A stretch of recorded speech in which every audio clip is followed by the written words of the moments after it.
They're recording. Hey? That's it. Both cameras are recording. That's it. We locked in at 7 o'clock, No. or in fact 6:45, and then locked down. So we actually exited the lock itself at about 12 minutes past.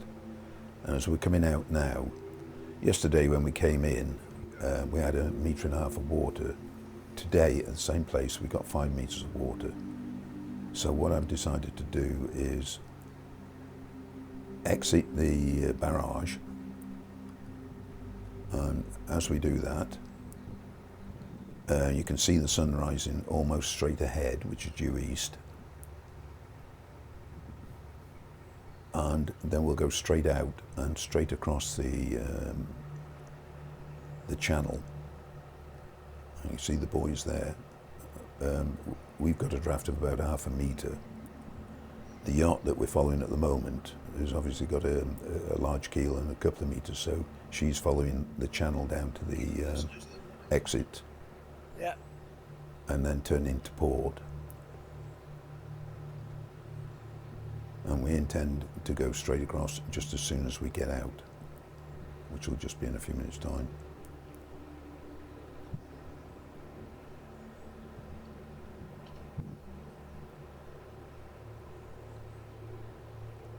And coming up on your port side is the right-hand channel marker.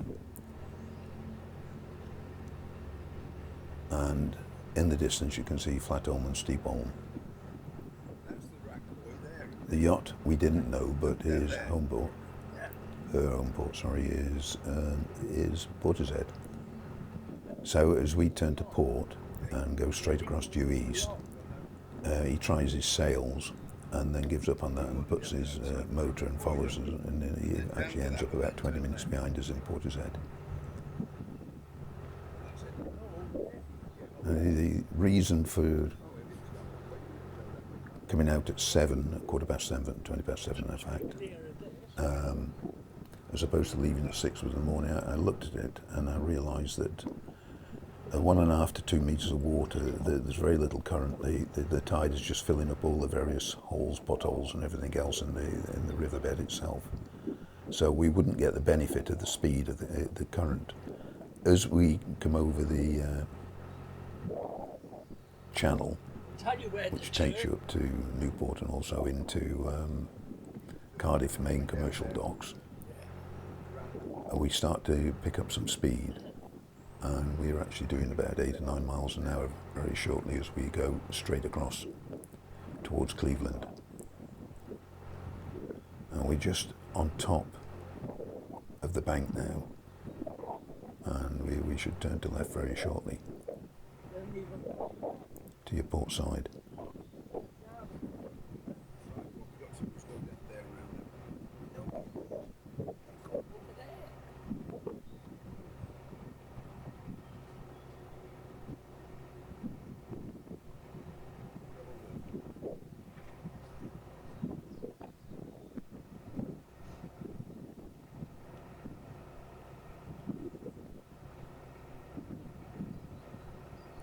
Ticking over very nicely. We're doing about 1,500 revs, doing 3 to 4 miles an hour.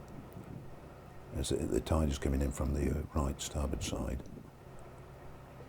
I'm looking over the stern, and you can see the entrance to the barrage itself, and you can also see the channel markers in, showing you the way into it and out of it. And the Cardiff docks are just a little bit on the right hand side there.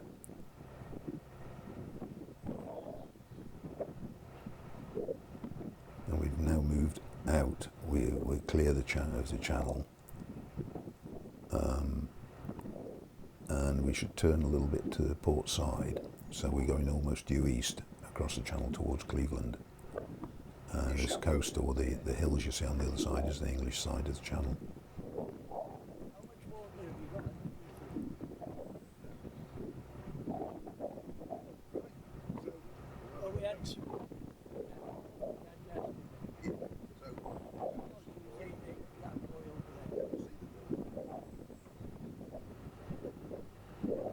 as the current increases from your right starboard side, we should pick up a little bit of speed, and what you'll notice that the bows are always turned into it, so there's a little bit of, to avoid leeway. The current is coming from the right starboard side, and it gets quite strong a little later on. We're a couple of hours short of high water at the moment at Portishead, and we've still got about 4 or 5 metres of tide to go at Cardiff. And we're just about half a mile out now.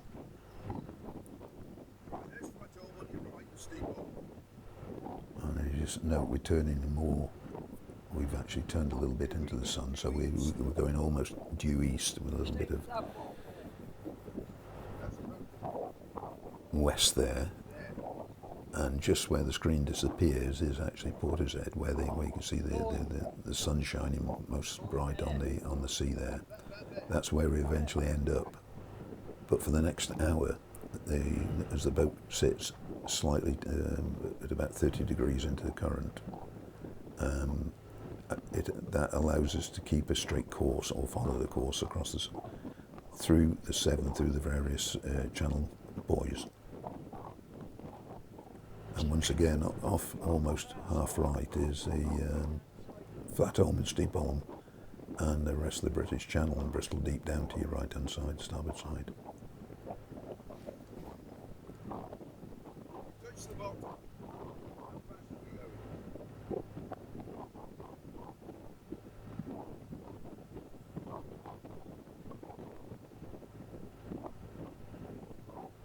In fact, looking at that, looking at the barrage, the outer wall of the barrage, it gives you some idea of where the tide does get to on a normal daily basis, and you can see the mark on the barrage itself.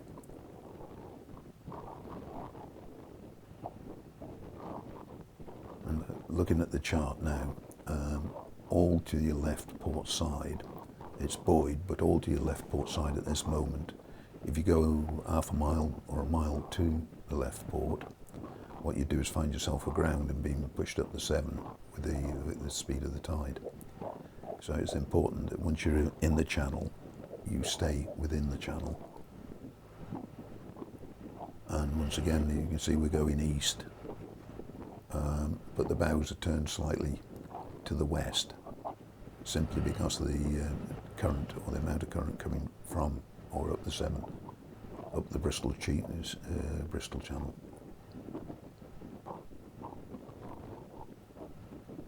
And once again, off to your right, starboard side, is the Flatholm and Steepholm, which we use for references every so far. There's a channel marker, and you just simply draw a line on the chart from where we are to which side of the one of the islands you're adjacent to, and straight away you know where you are. You have a marker, even though we've got GPS chart plotter. We also got a full-scale set of charts as well, which are recommended when you're coming into Cardiff, into the barrage.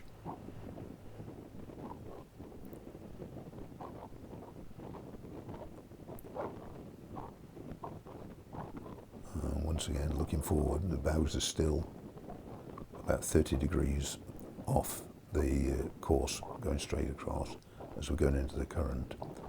But where you see the sun shining on the reflection off the Severn, that's where we're heading to, and that's Portishead and Avonmouth.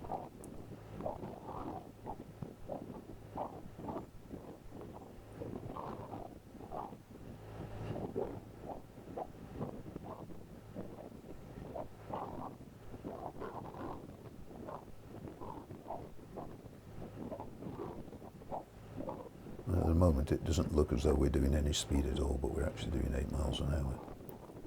So we're being carried from right to left with the tide, the force of the tide, but we're also going forward with the power of our own engine, and we're doing about 2,000 revs. And looking over the stern, it doesn't look as though we've done any distance at all, but we are actually 2 or 3 miles out. going fairly quick.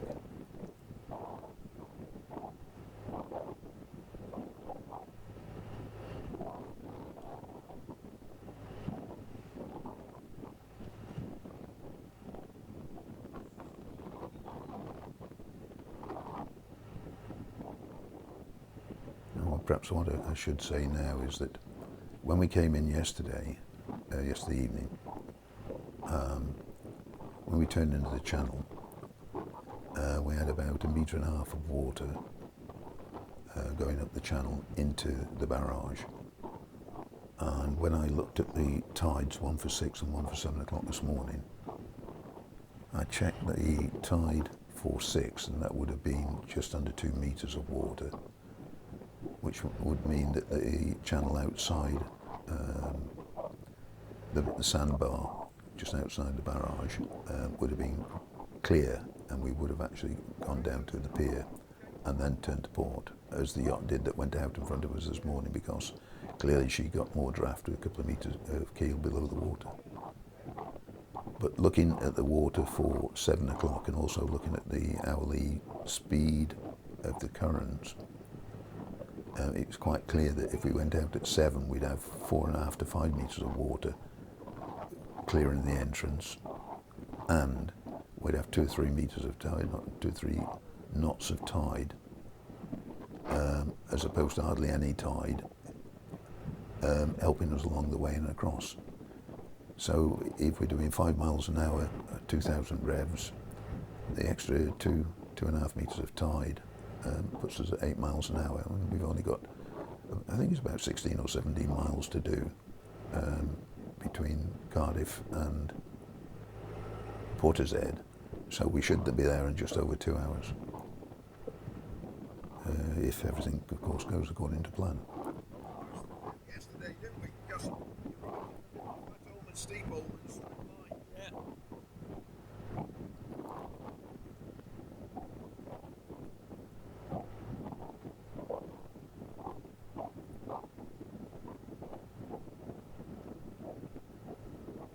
As the camera turns to the starboard side, there's a nice shot there looking down Bristol Deep, which is a little further on, a flat holm and steep holm. And very shortly we should pass a buoy on our starboard side. So when that lines up, or when you line up with that and it lines up with either side of either flat holm or steep holm, you can run a line across your chart and you've got an immediate fix as to where you are. And astern of us, there's one of the green channel marker buoys going up to Newport and marking the right-hand side of the channel and into Cardiff, and that's directly astern, and I'm using that as a reference to make sure that we're still following our course across towards Cleveland.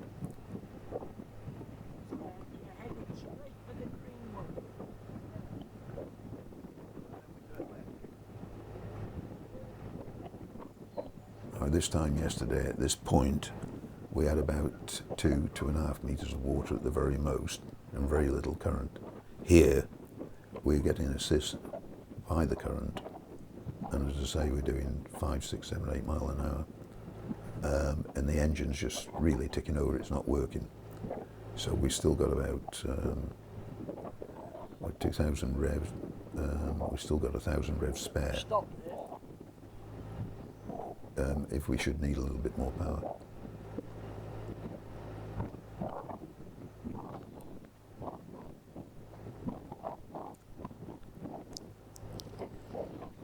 And just on the back left of the screen, you just see the barrage disappearing.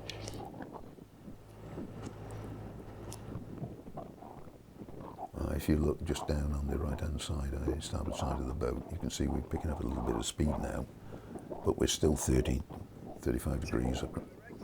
In fact, we're going sideways across with the bows into the oncoming current from the right starboard side.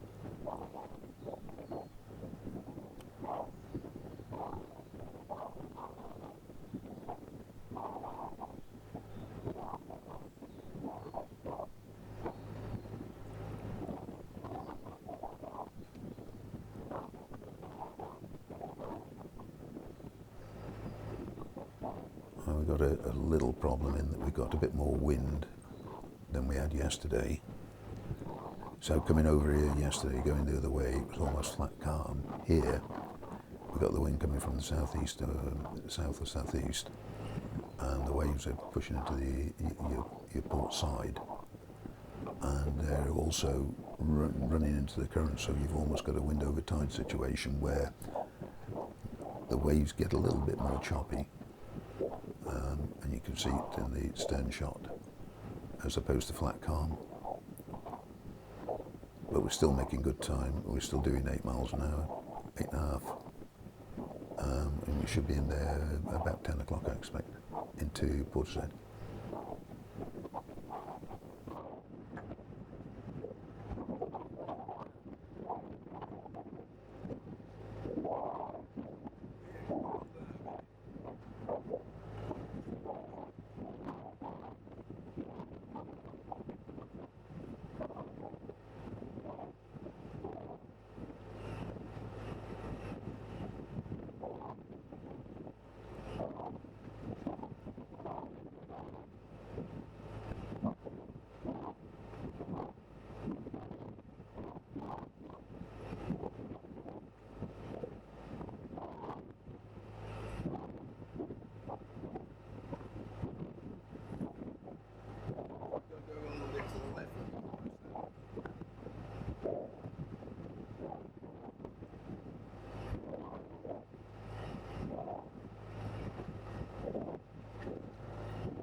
The channel buoys, marker buoys, look to be about 1.5 miles or 2 miles between each one, and sometimes it's quite difficult to see them, but if you look just towards the centre of the screen and just slightly left of the boat, going just almost on the horizon, you can see one of them there coming into view, and there's another one to the left which you can't see at the moment.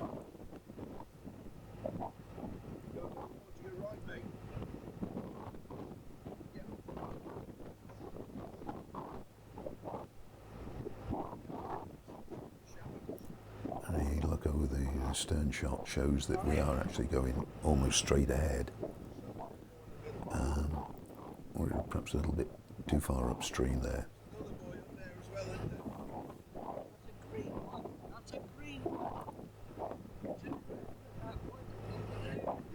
And we're just about on the line on the chart that we drew as a part of the course.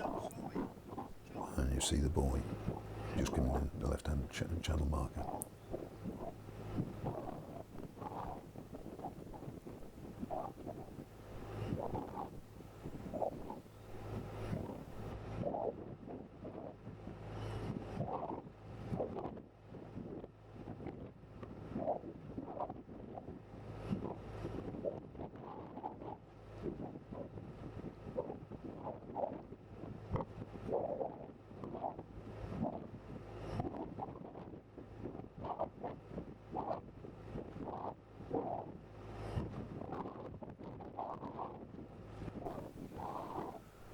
We're now about, I suppose, a third of the way across towards Cleveland. But it's not until you look at the tides, look at the distance, and then look how far Sharpness is from Portishead, and it's a further 20 miles. So even if we get to Portishead fairly quick, and that's going to be at least a couple of hours from start, the tide would be almost top of the tide in Portishead and starting to run backwards as it does, and the tide at Sharpness is about an hour ahead of that. We couldn't get there in time before we'd lost all the water. So what we decided to do was to go as far as Portishead today, stay overnight, and then pick up the tide first thing in the morning.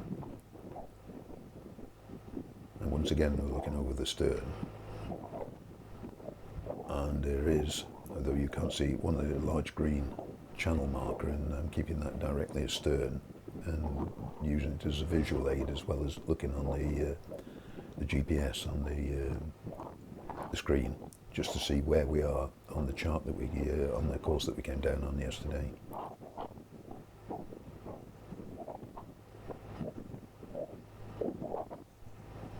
So we get back to tomorrow. We've got two options. We can leave. There are two lockdowns from Portishead, one at 8 o'clock and one at 9 o'clock. I spoke to the locking in and out control and provisionally booked the 8 o'clock. But as time goes on, I think I'll cancel it and we'll go for 9. Simply because we'll have quite a lot of water under the bridge, the old bridge. If we went at 8 o'clock, we'd have to follow the channel all the way around. If we go at 9 o'clock, we can actually go through the old bridge and over the top of Slime Road Sands up to Knollwood Rocks, just to the port side of it, and then follow the channel in. And that should give us a chance of doing the 20 miles in about 2 hours and not cost quite so much in fuel, because we, in places, we'll be doing about 13 or 14 miles an hour just on the speed through the bridge of the current at that point. So that's consideration for tomorrow, or later on tonight with a few beers, I think.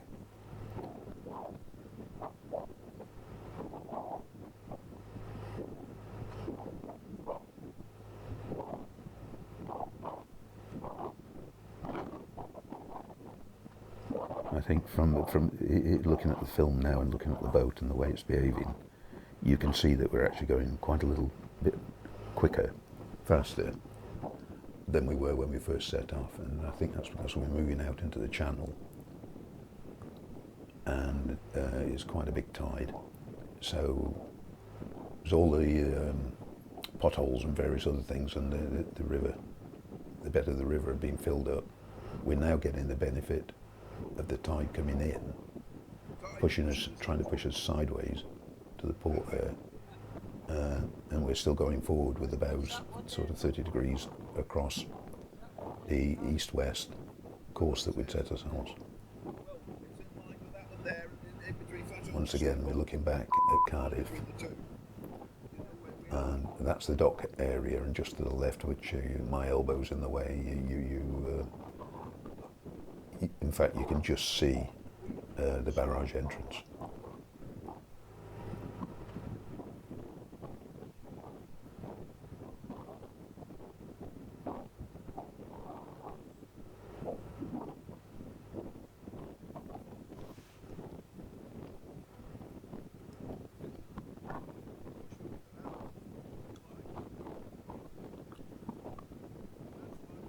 And just slightly ahead on the English side, just slightly left of the centre of the screen, you've got Cleveland and Weston-super-Mare.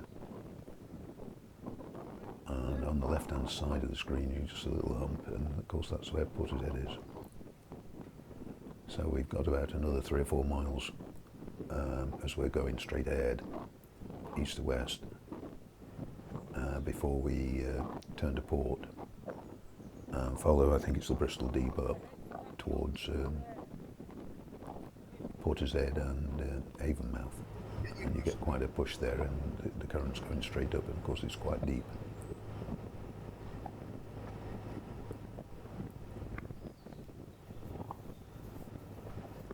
That's a right-hand channel marker. How fast are we going? For, I think,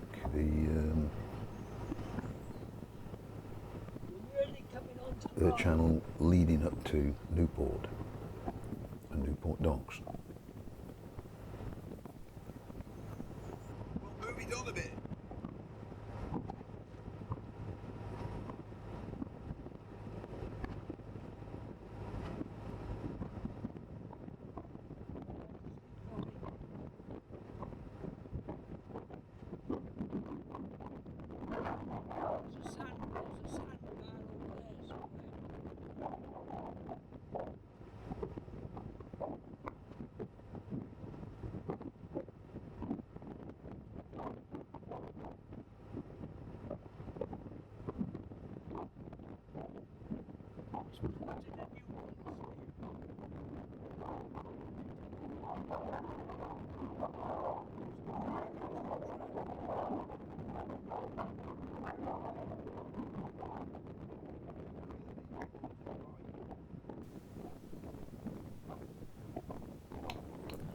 see now that we've altered course slightly, We're just going to keep heading and that way. we haven't got the small waves.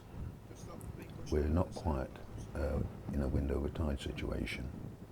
Look how far we've got left there. The wind is going with the direction of the tide, and we're going a little bit more to your right, to the starboard side. Within the next 2 or 3 miles, we should be turning to port and going up to the left-hand side of the screen, which is, of course, to Portishead and Avonmouth. Yeah, and have a look.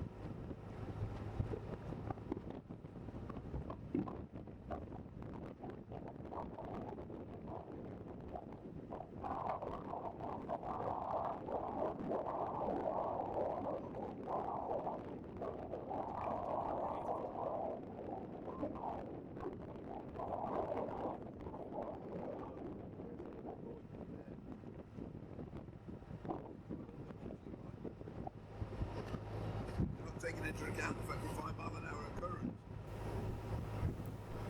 Just on the left of the screen there, is the barrage.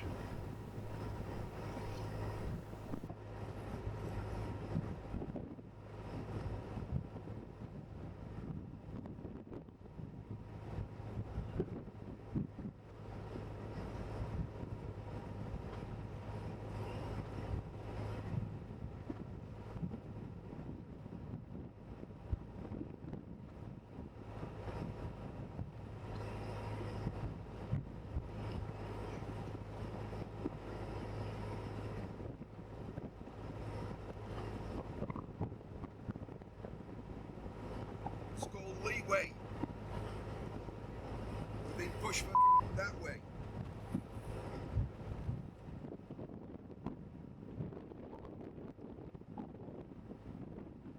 All right. We're getting a bit better, are we?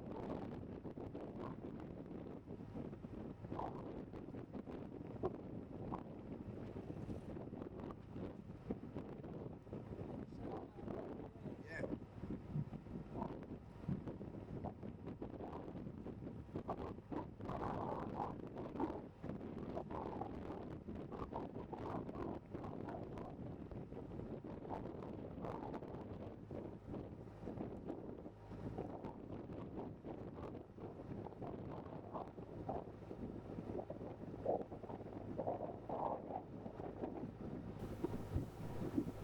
I think probably the difficulty you've got if you haven't got a GPS is just knowing exactly where you are. And simply, if you identify somewhere on either bank, so for example, Flatholm and Steepholm, on the right-hand island there, you can see reflecting in the sunshine a marker.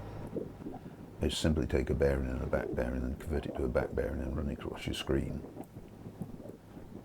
on 2 points, 3 if you want to be more precise.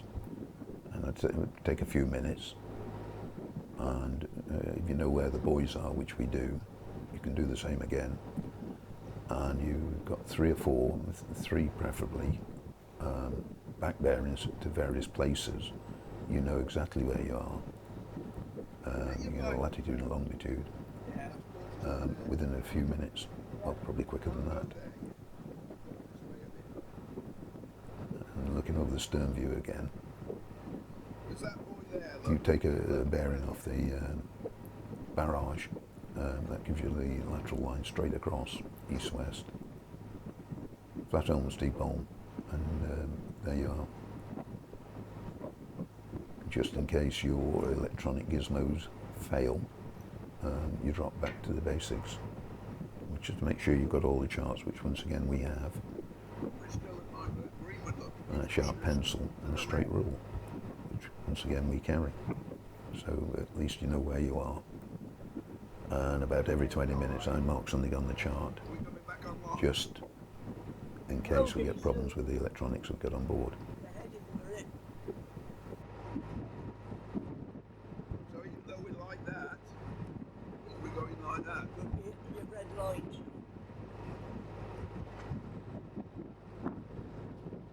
There's the first big fucking boat coming up. once again, over to your right, your starboard side, you can see Flatholm and Steepholm. And you'll notice that looking at the state of the river, the estuary, it's almost flat on that side. And then a few seconds ago, when we looked over the stern, it looked quite humpy. There was a lot of small waves.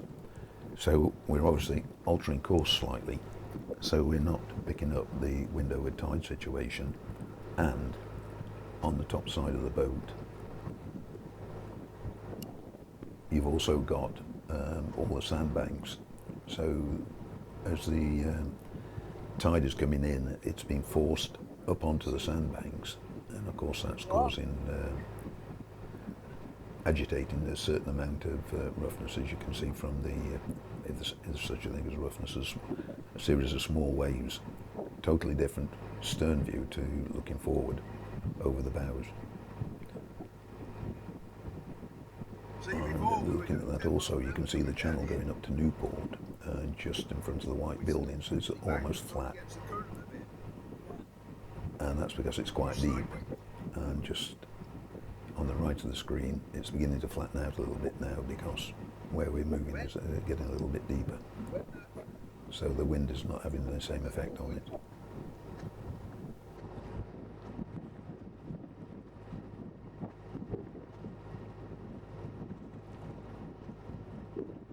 When the two line up, we'll know where we are on the chart.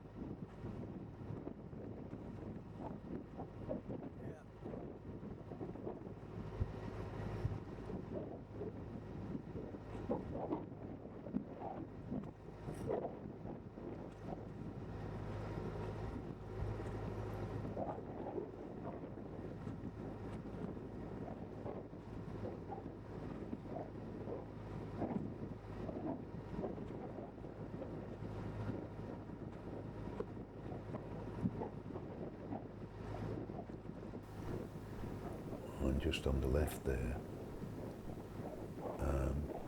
about half left, moving from left to right, you can see actually a ship coming up, and I think it must be going up to either into Cardiff or Newport. So that's the first large ship that we've seen.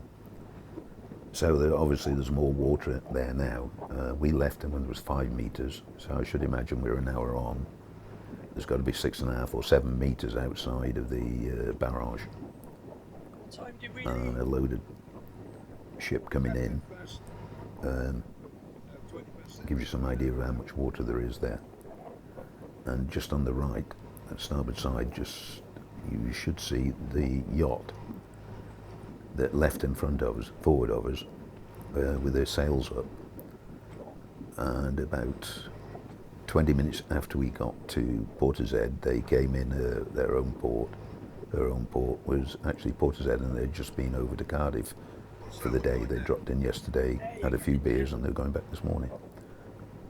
Very nice people, and a collie dog as well,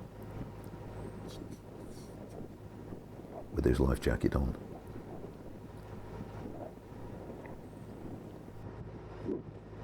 Put your camera head out.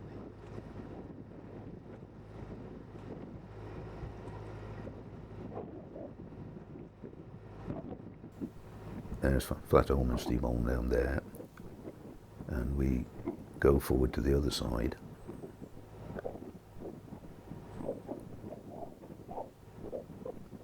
And you look at the coast, and they look to be about the same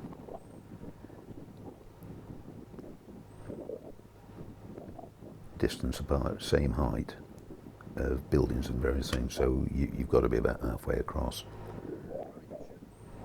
Another mile or 2 miles, mile and a half or 2 miles, we should start easing off and going to port and entering into the Bristol Cheap, going up to Avonmouth. We've got a little bit further to go yet until the profile of the coast gets the same as it was in the stern view. But also we have turned the corner slightly, and the water's got deeper because it's actually got calmer. So clearly there's a lot more water underneath us than what there was half an hour ago. With us, that doesn't matter. With a draft of half a metre, it makes no difference. But I suppose with the yacht, that's the sort of thing you need to look for, or do look for. before.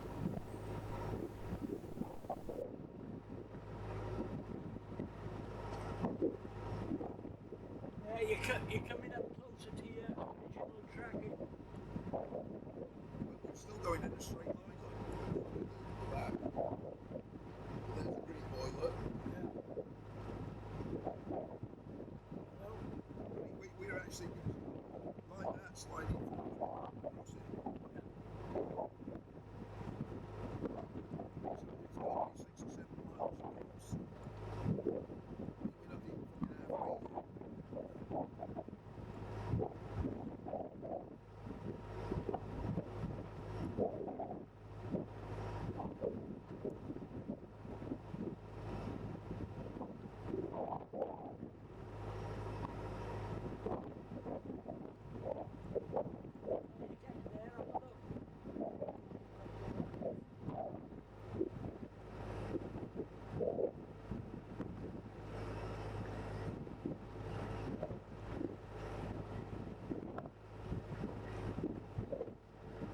You fucking lost it now.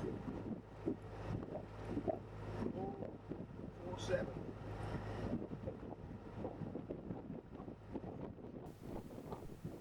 I mean, looking at the view over the stern, you wouldn't think it was the same day. Look at the size of the waves. Then you look over the bows, and there's hardly any waves at all forward. At stern, it looks quite rough.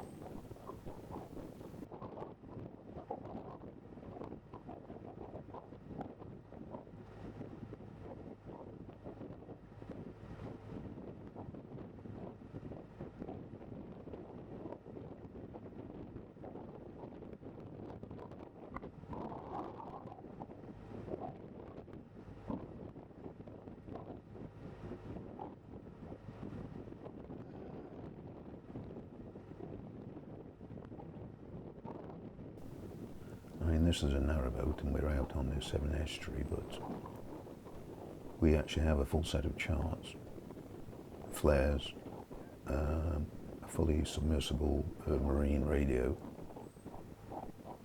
and also a copy of the collision regulations, which I think everybody should carry on board. So there's no misunderstanding when you're dealing with larger ships coming in and going out. And you have the right of way when you're actually in a channel. And commercial vessels, of course, are restricted by it, and the various signals that they show, you have to have an understanding of that, so you don't get in the way, which we have, and we do understand.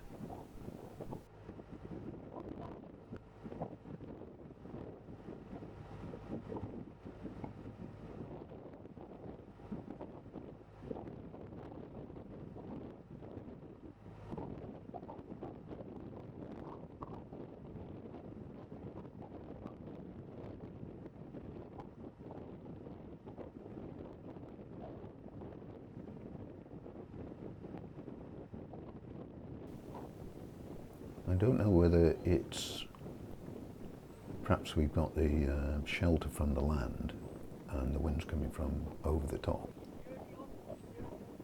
but we've certainly lost the wind effect, the wind over tide, and it's definitely looking forward to the boat itself. It's getting a lot smoother as we get into Bristol Deep and start to turn the corner.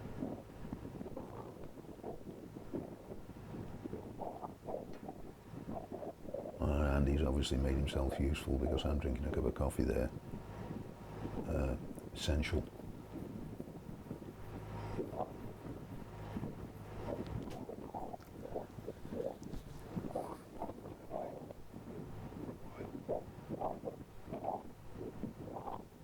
And once again, looking over the stern, you couldn't believe it's the same day and the same bit of the estuary. That's the view forward of the bows. It's almost flat.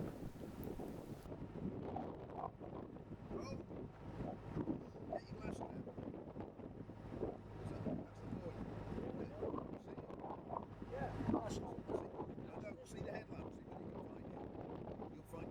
You'll find it on that iPad? Right, you're on the line now.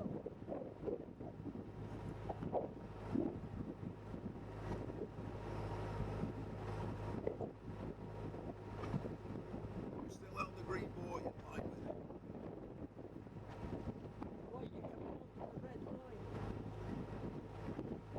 Well, that's I reckon that's a green buoy there. You see it?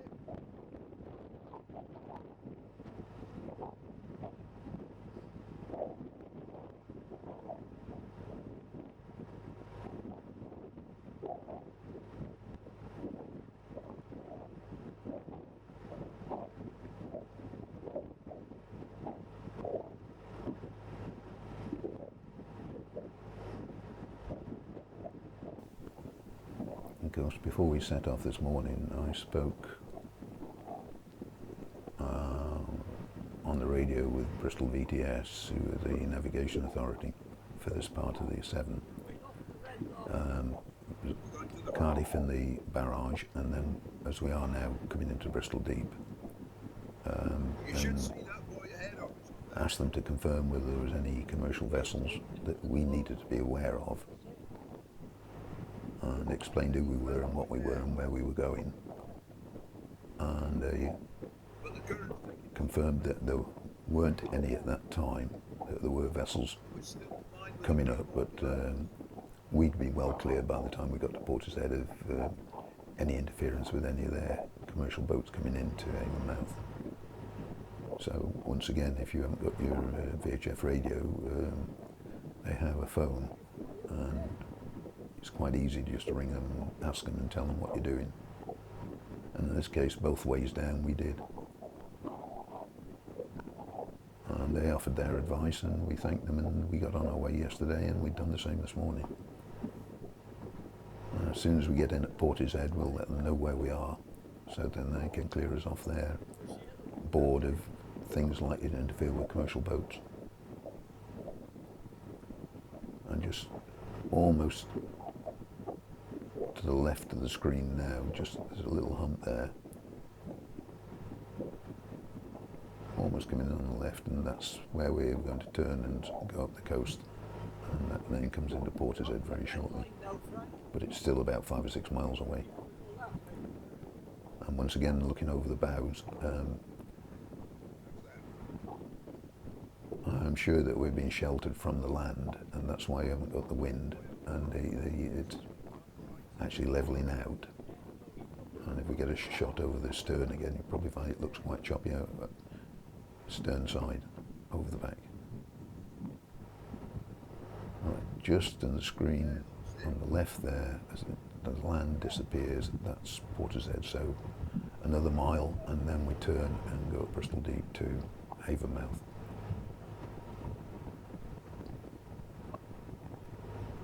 Turn to port and follow the coast up on the channel. Avonmouth up there, you can see the windmills. Yeah, that's it. Bearing in mind everything on your port side, an hour ago would have been dry and sandbars. Yeah, you're coming online. So the importance of knowing where the channel is, and How fast we going? when the tide is in, I think we should be a bit exactly quicker where now. you are at all times. And it's evened up a bit as well. What? Waves are not as... So straight ahead and in the middle distance you've got Cleveland, and a little bit to the right, probably half right of that, That's the boy you make. you've got Western Superlair, Yeah. just to give you some idea of what you're looking at. It should be a boy here.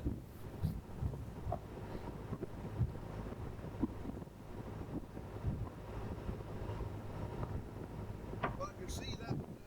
Is that the boat? And if you again look at the sun, it's almost in the centre of the screen, and the reflection. Well, we're coming In fact, we're almost using it as a leading light. You can see it runs in a straight line to the coast from where we are.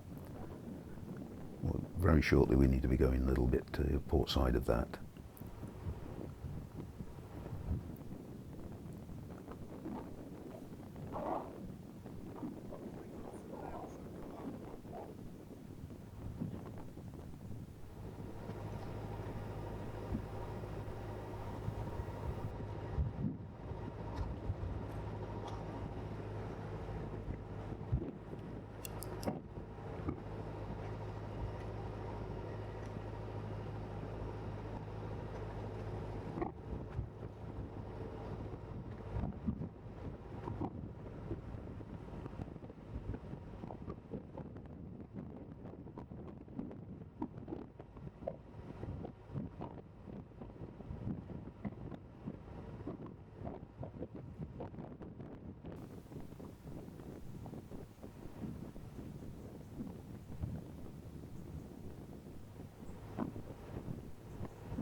would almost go in an hour, and we're certainly halfway across.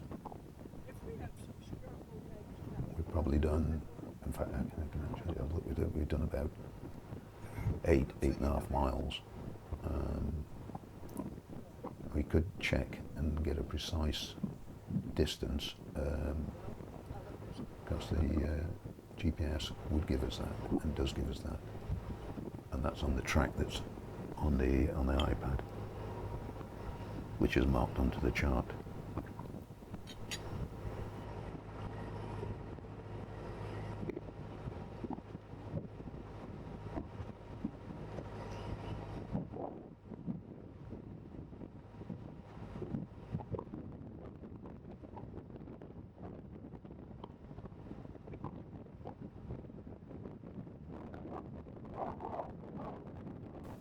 And now we've altered course slightly to follow the channel round, and just on the top left-hand side, forward side of the boat, the port side there, in the middle distance, you can actually see Portishead. And you will also, as I was mentioning earlier on, as we're an hour into it, and obviously the sun's come up, but we've changed. The sun was on the left-hand side, port side, and now it's just straight ahead and a little bit to the right, and just almost at about a mile is Cleveland, and that's the right-hand side of the channel, Bristol Channel, Bristol Deep, going up towards Avonmouth once we get there and turn to the port. But all on your left side, mainly it dries out once the tide is out. So you wouldn't want to be there in a yacht or something like that with a deep keel. We get away with it because, of course, we only draw around for metre.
Once again over the stern. You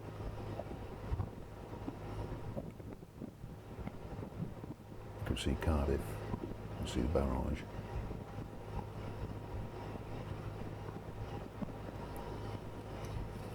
And it looks quite a different day to looking over the bows, where it's almost flat calm.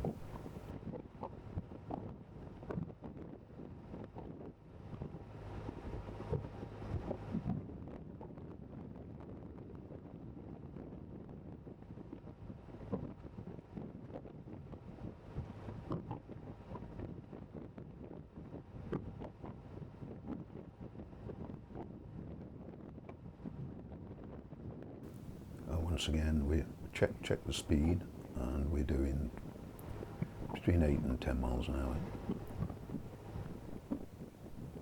And the total distance between the two is about 17 or 18 miles, depending on how far out or how far you go off your course.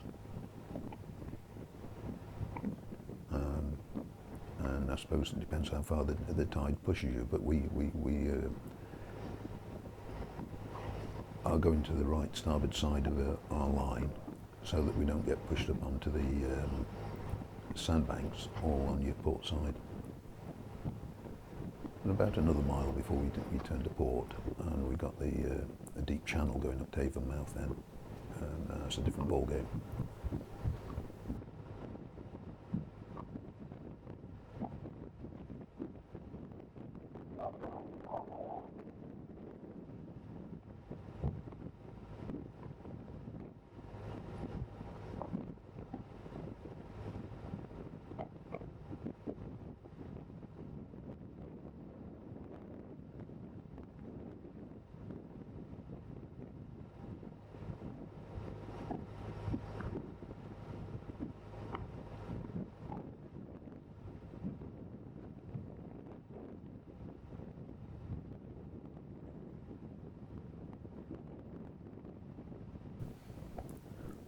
And just slightly left of forward side of the boat, you can just see Portishead just disappears. The middle distance comes down and touches the sea at that point, and that's where Portishead Pier is. But we've still got a little distance to go, as I say, about a mile, before we actually turn to port and follow the channel up towards Avonmouth and then turn off into Portishead.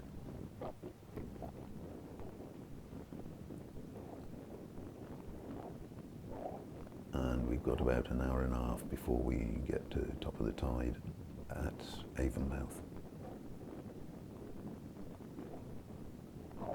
And we should be there in about an hour, perhaps an hour and a quarter.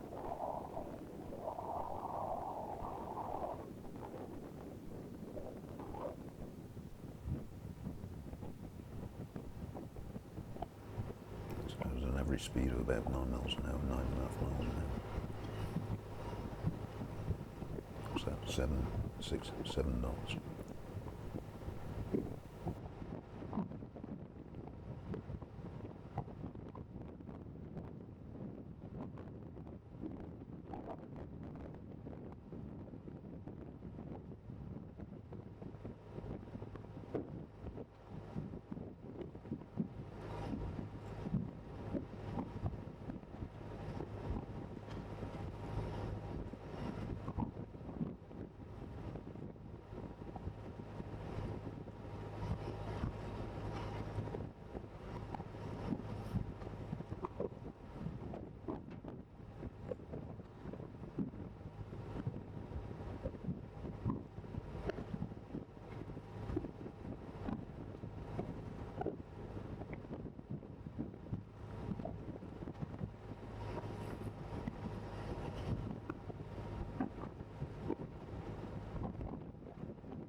You could tell we're about halfway if you look at the middle, about halfway middle distance, and you can see the silhouette of the land, and just about half left of the left side, the port side of the barge, you can see a little hump, and that little hump is Portishead. About 45 degrees forward of the port forward part of the bow. Oh, you're not hang on right, sorry. How far out go? Over that bit.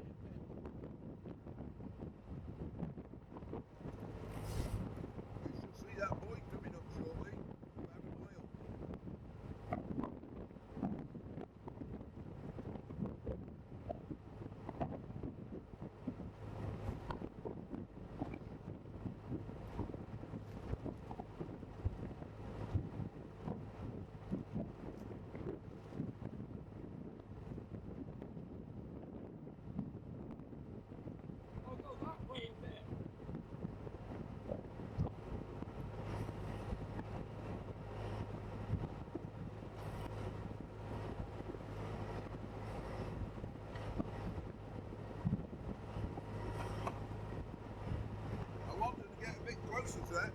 one it was.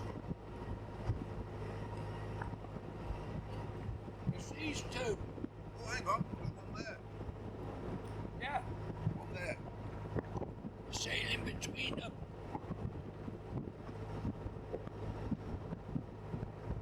Still a bit high.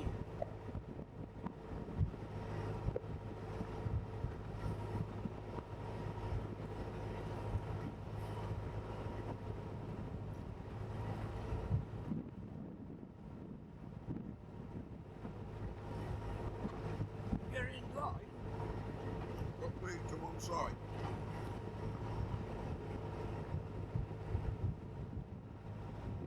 That yacht seems to be following us. What? That yacht seems to be following us.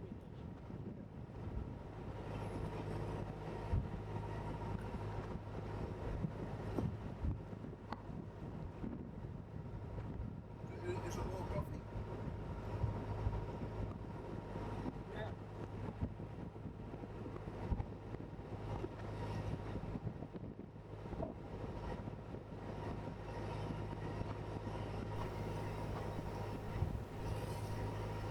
We've still got about 2 hours to go. I think top of the tide is 10:48. So we should be in with about an hour to spare, perhaps a little less.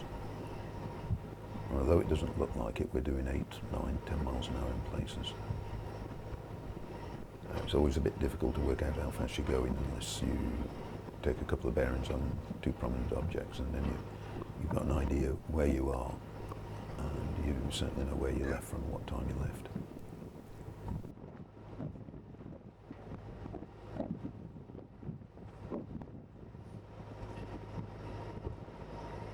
Yeah, there's one there. I think that's the first green one. That there. Where? Which means we're going that way then. We're across it and we're turning left.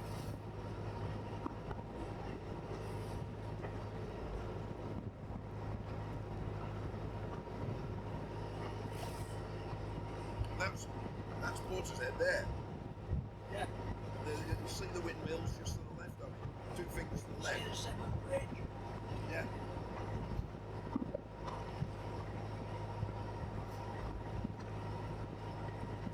Different from your day today, isn't it?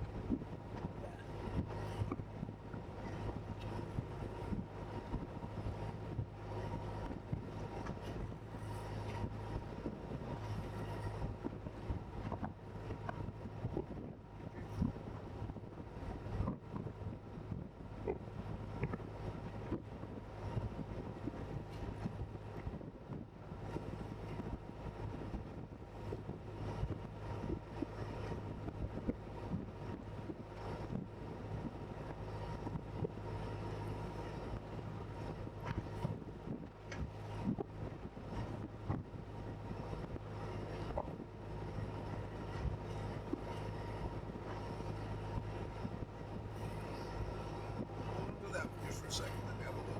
What?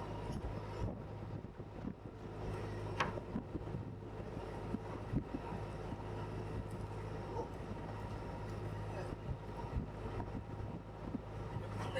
You're pulling that cable. How about that? What?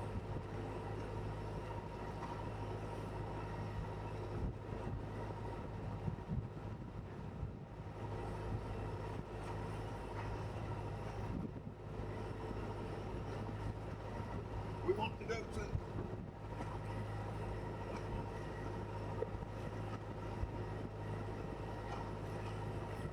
We're ready for that now. Do we go between the two of them? A couple of miles ahead in the middle distance we have Cleveland, and a mile or so to the right in the middle distance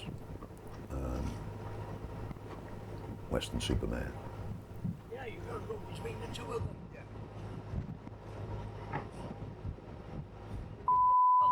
Between the two of them.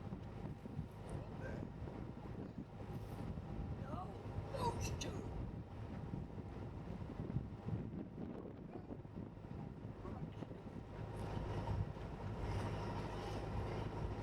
Right, now we'll look at sunlight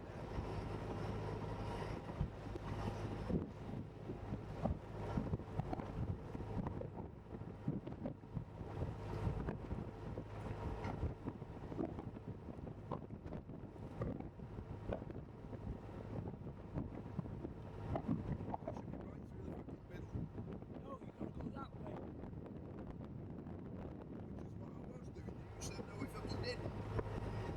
now have a look.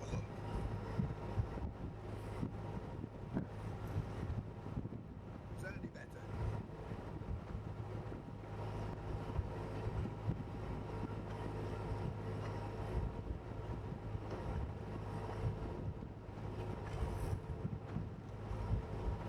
And what we do have on board This is where is we turn the corner.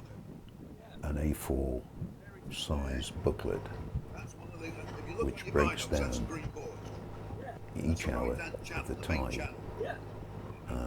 and the various places where you No, get you the have top to of the turn, tide, various Hey. ports, You have to turn. so you can actually know by looking at the book how many hours past the start. Each hour, for example, 3 hours after high water, out of Cardiff, the tide is doing 3.4 miles an hour. Like that. That's just turn And the then corner. this we look at the boat speed, look at that, and if you didn't have the GPS, you clearly work out where you're at by time and distance.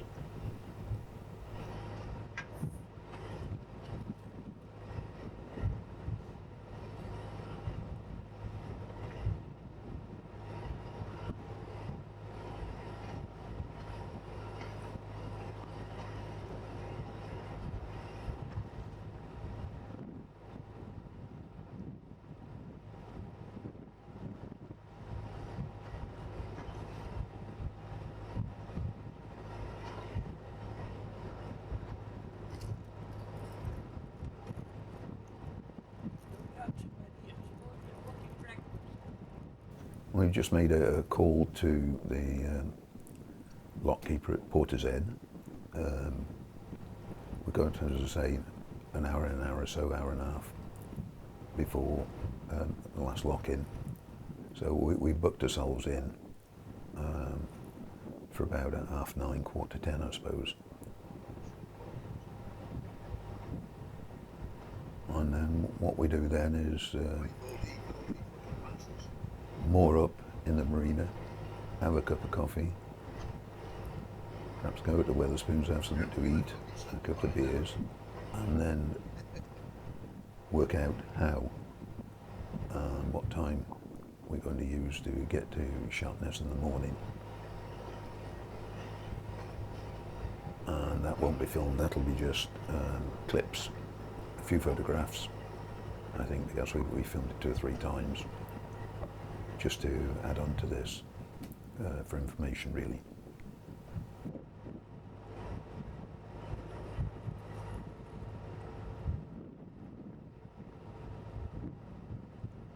Tell me what that is.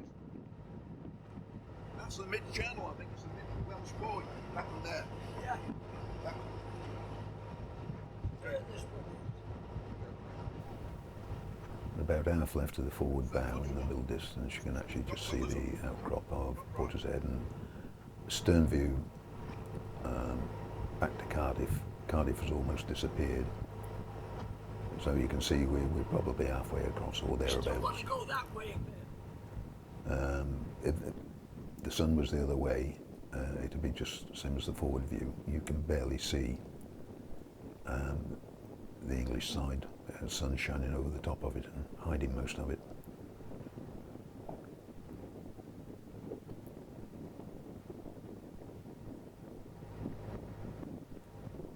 And checking on the speed, checking on the charts, and we're doing 8.5, 9 miles an hour on the GPS.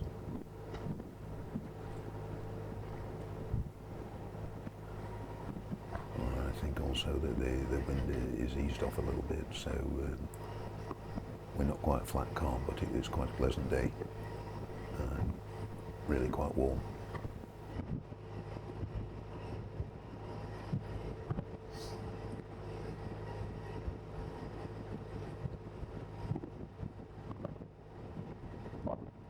How fast are we going? No. Have a look. Just tap the bottom centre. Oh, he disappears. Leave it alone.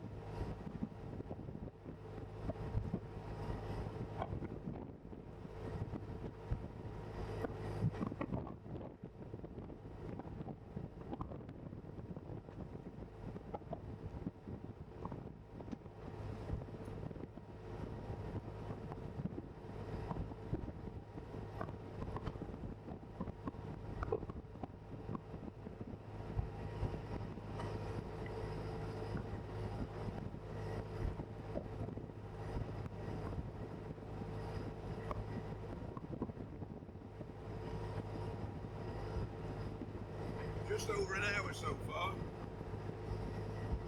We're mid-channel and you can see Flatholm and Steeple on the horizon.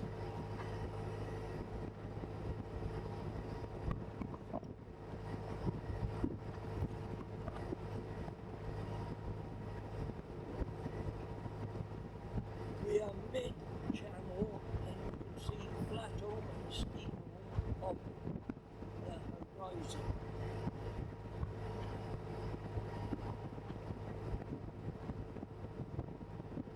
Where's that shop? Still back there. Use your binos.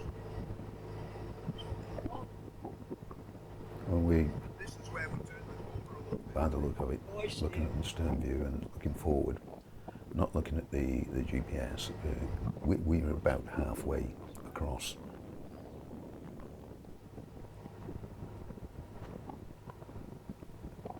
Heading towards the Bristol Deep, or the top end of it.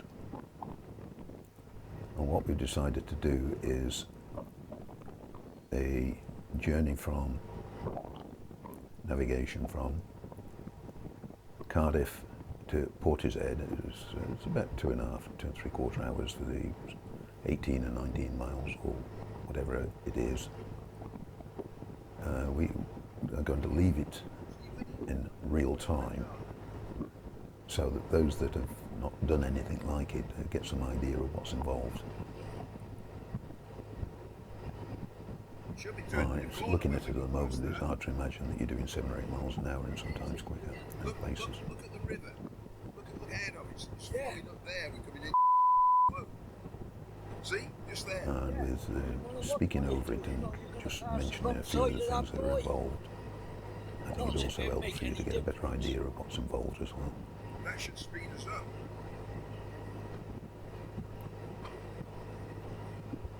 And I think possibly the most important thing is picking the weather It should be a green one. and looking for the wind and the direction of the wind, and trying to avoid where possible a wind over tide situation. So we haven't got a swell coming in from the Atlantic. We could have waves of 6 or 8 foot high and going across the top and down and up the other side. What we got is something that's reasonably calm. Generally we're going in the same direction as the incoming tide, and the wind is from the east and southeast, Let's go in a couple of an hour first. which is making things a lot easier and reducing the amount of waves or small waves, and allowing us to go a lot faster, though it doesn't seem as though we're going, The other. for a narrowboat, we're going fairly quick. Go between the two. And looking to your port, Almost ready to turn the corner. forward side, middle distance, you can just see a buoy, and just to the left of that, you should start to turn to port when we've gone past, and to the left you can see the land merges with the estuary, and of course that little hump is where Portishead is, What's that one there then? which is still, what, 5-6 miles away. Well,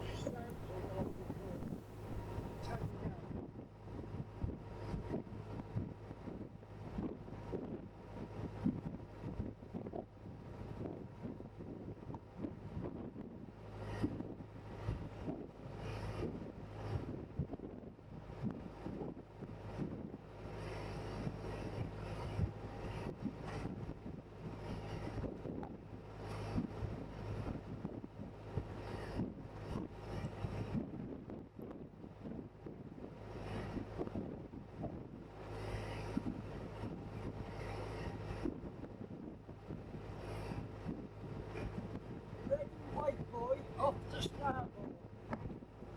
That's that. Yeah. That's that one there. English and Welsh grounds. Yeah. Well, you'll see that written on it down the beach. Yeah.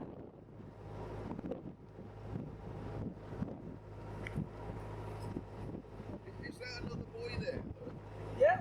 You gotta go So between. we're going to turn the fucking corner in a minute, aren't we? Yeah, you gotta go between the two. And we got the north one up there.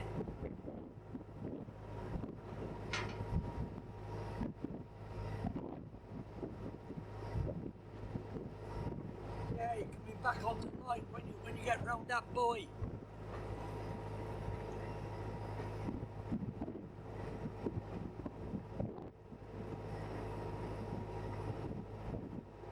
Something happening, it's calming down. Yeah. That's a flood finished, isn't it? Can you see how many diamonds? If you look to your port side now, about half left, you get some idea of how quick we're going when you look at the time that it takes to actually get past this buoy, and we're moving fairly quick.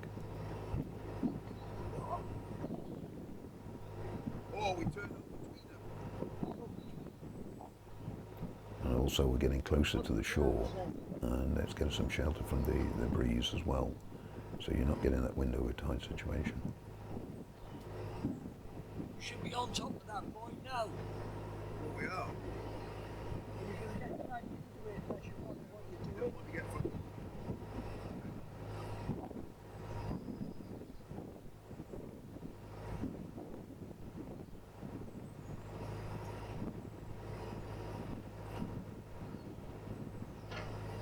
I think for those that haven't been on the Severn, what you do is you avoid things like this because it's very difficult not to get pushed onto them. And as we're going along, and that's on the left, the tide's coming underneath us and coming up the Severn, and the fact we're only doing 7 or 8 miles an hour, before you know where you are, you're actually on the buoy, but you've still got to go by on the right side, not on the top side.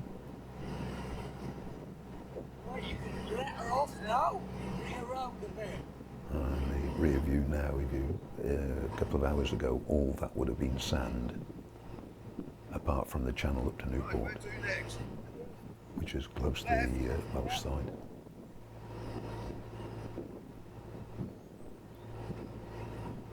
Yeah? You're back on the red line again. Which side of that boy doesn't go there? You've got this side in the middle.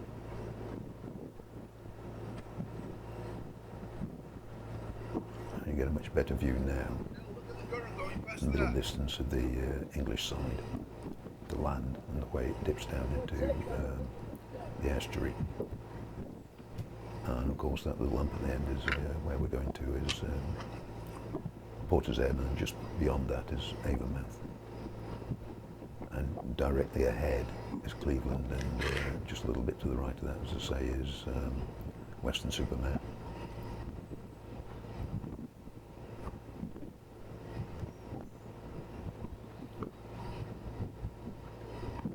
And once again, if you look at the side of the boat, the port side of the boat, and look at the sea, There's a piece of timber there.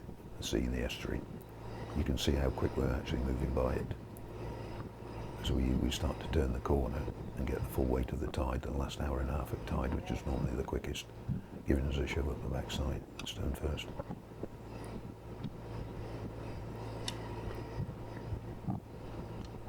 Right, I've turned the map over.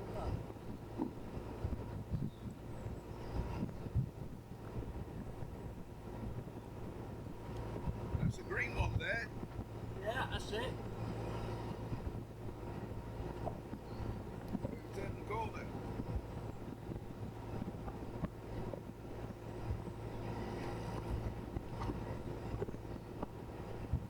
A large part of what you see to the left of the port side, just below the Severn Bridge and across the Newport, actually comes under the Gloucester Harbour Trustees. And the former harbour master, Mike Johnson, I used to speak to on occasion. We were talking about the tides round Sharpness and on the Severn. And his view was that the last half to 3/4 of an hour is always the quickest. There's an urgency, there's more of a volume of water put That way.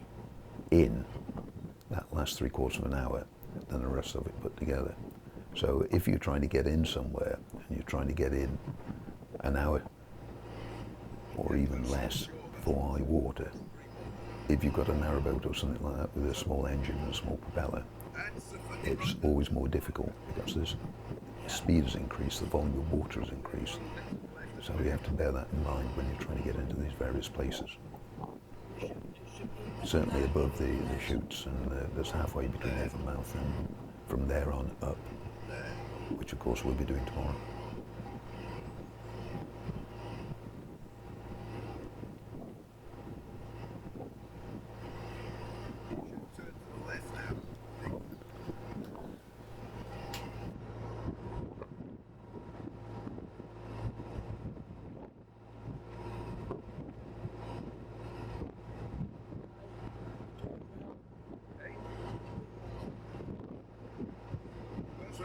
End up there.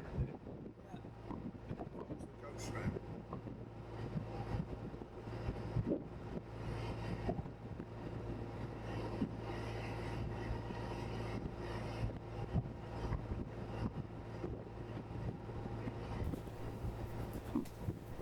We're about halfway, I think, looking over the stern and looking at Cardiff, and you can also see there's still a wind over tide situation there, and a forward view now. Cleveland is just ahead, and of course almost straight ahead as the land disappears into the Severn is Portishead. So as I say, we go about a mile and then we start turning to port. We're still going east if you look at the shadow of the sun, using it as a leading light. But the bows have actually now turned, instead of being at 30 to 40 degrees into the current as we were coming up. We're now turning and almost going with the current, or starting to. And that's why there's a reduction in the waves and the wind over tide situation that you would, or certainly got stern on. That's the green one we're passing now. Yeah. And there's another, we go between two buoys. Straight there.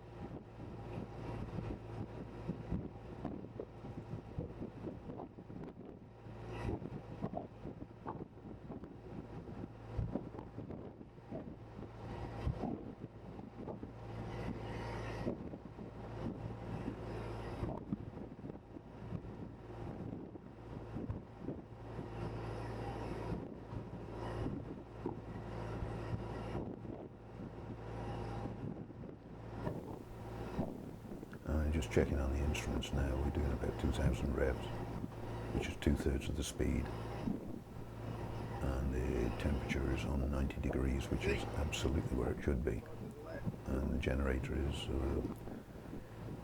the alternator is charging at about 13.5 to 14 volts, so everything is going fine.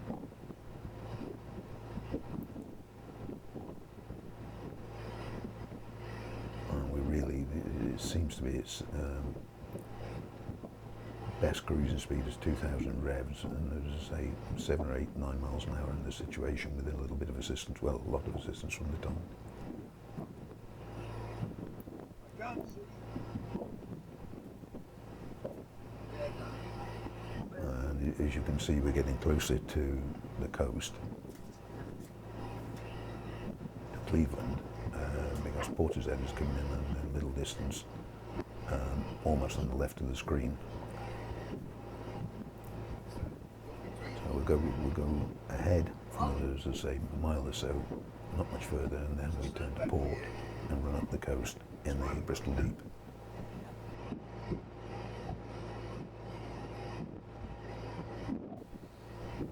I think normally by this time, most narrowboats would have a problem keeping cool, or keeping the engine cool. We've got a slightly bigger cooling tank on the port side, which allows us to do a little bit more than most. And also taking into account the fact that the sea is a lot warmer than it normally is. The sea, probably about 18 degrees, or the estuary. So you've lost half your cooling effect. If we were out here at the end of September and October, this would be down to about 55, 60 degrees Fahrenheit. What's that? About 17 or 18 degrees centigrade. And if you look, as I say, to the middle distance again, we're now closing on the coast. Portishead is disappeared in the middle distance on the far left of the screen. And down to the right is Weston-super-Mare and Cleveland just in the centre of the screen. And I think possibly because the sun obviously comes up in the east and is shining over the top of the landmass, you don't get an idea of how high the land itself is as it runs up Severn on each bank. But now looking over the stern at Wales, as the sun's got higher, you can see the outline. You can see the difference in the size of the two. So obviously, you're still nearer to Cardiff than you are to England, but it's only a few miles.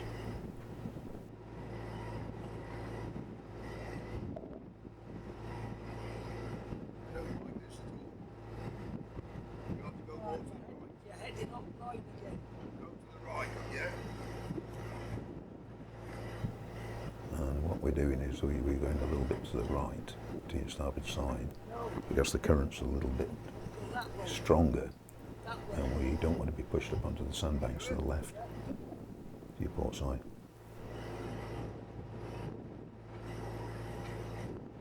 There's the sandbank there.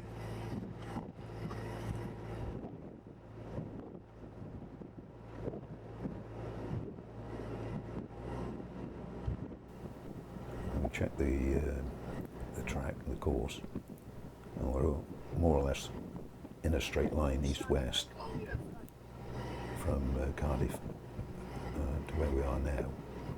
Once again with the bows turned into the current, because the last couple of hours are a lot stronger than the previous tide, so that we're not pushed up onto the sandbanks until we're into Bristol Deep. Then we can go to port and run up the coast. There should be another green buoy in front of us.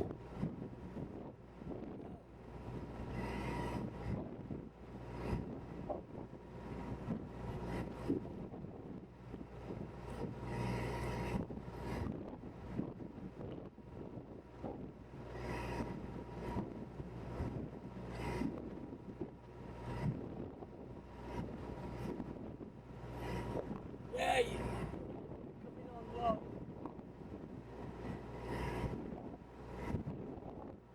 There's the buoy there, look. See it? No. Right there. Yeah. We've got to go a bit further that way. There's a buoy there. Or a bit of flopson. That's not a buoy, that's flopson. Okay.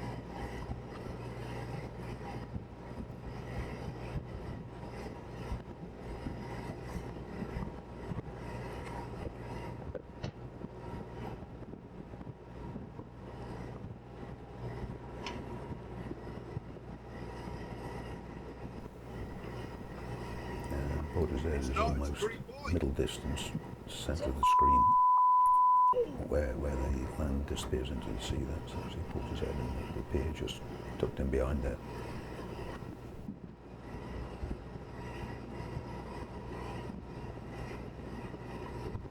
What about that one there, Andy? Yeah, there's that one there. There's no weather. Has it got any triangles on top of it? Is it a carpet?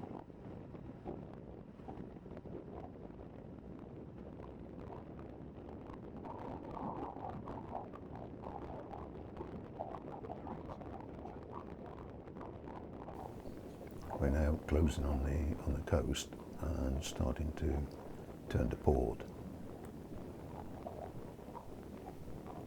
We're far enough away from the sand on your left port side,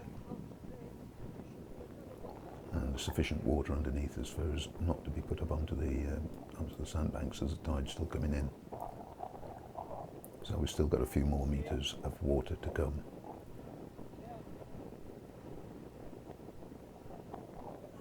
once again the Cardiff to stern on, and it certainly looks a different day looking over the stern than it does looking forward into the Bristol Deep.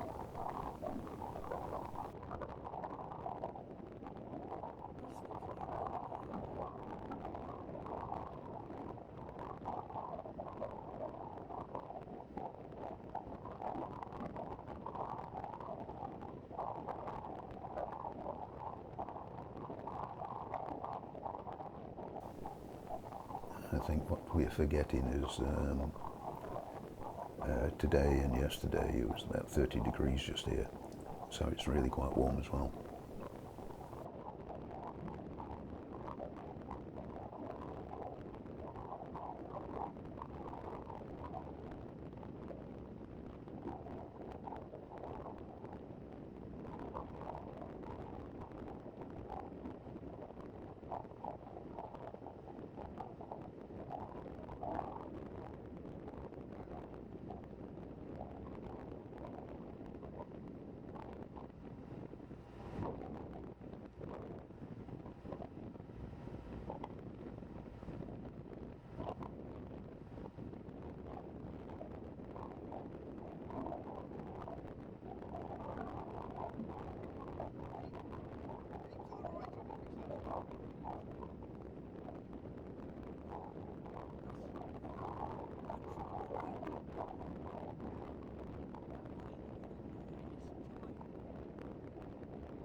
Middle centre of the screen, you can see Avonmouth in the far distance. You can see the windmill, the wind turbines, and half left, almost left in the left side of the screen, you could actually see the Prince of Wales Bridge, the new Severn crossing, which is about, let's say, 7 miles from here, straight line.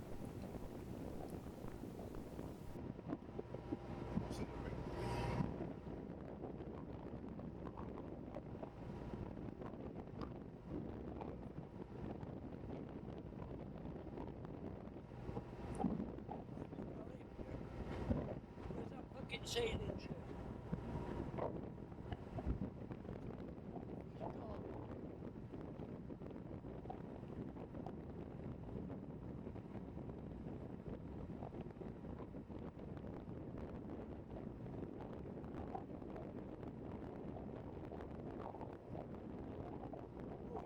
Well,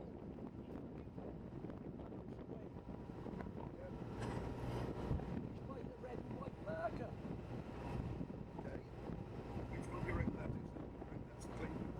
Yeah. So we go just to the left of it? You go to the right of it.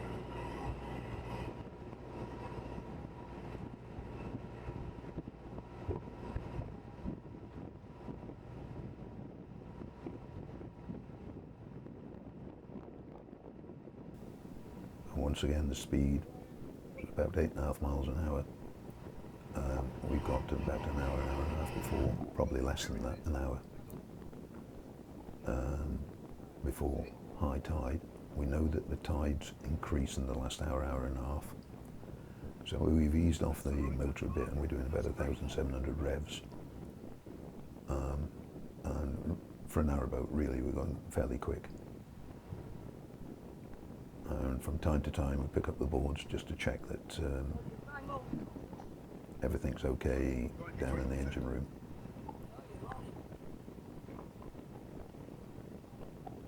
And once again, looking over the stern, you see that the waves are getting less.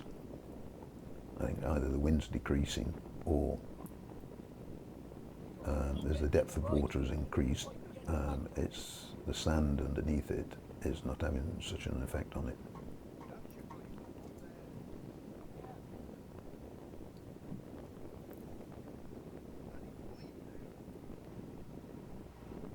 Once again, if you look at the port side of the boat and you look how quick the water's passing, it gives you some idea that we're going reasonably quick for a narrowboat.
Just to the right of centre now,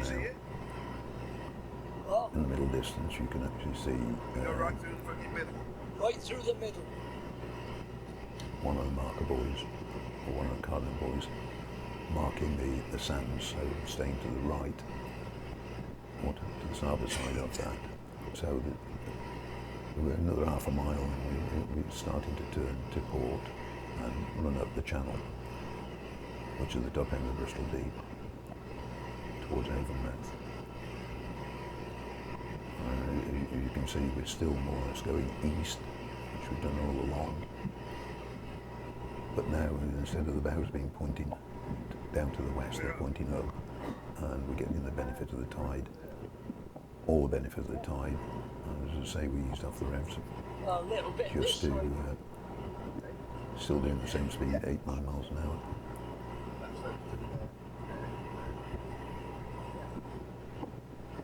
Not costing quite so much on fuel.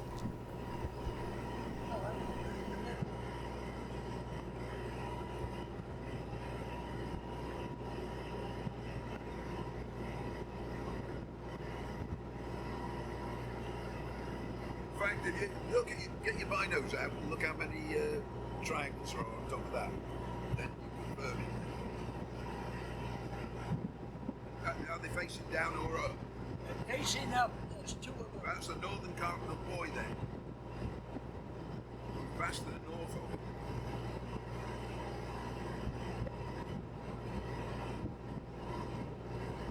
There's a red buoy to starboard, so it must be that one. That's red and white, that one. Yeah, that's the red one.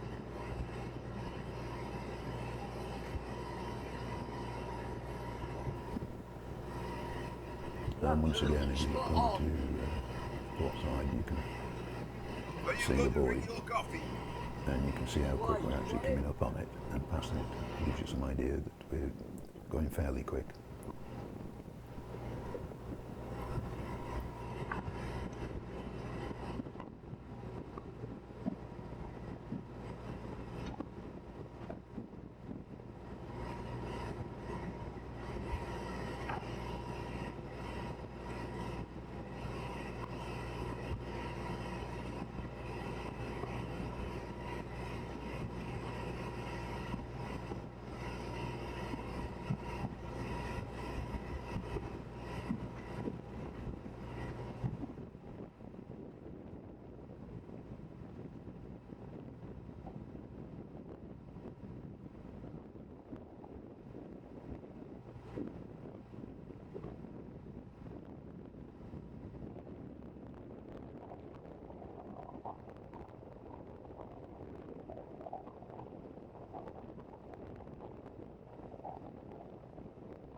once again, if you look to port and you look at the buoy,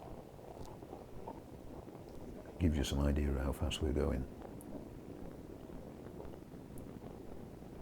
And there's a stern shot once again, and you can see that the waves are easing down a bit now, and the day's improving. But it was about an hour, and then we're at top of the tide, and then the whole thing will go flat, and the tide starts to run the other way.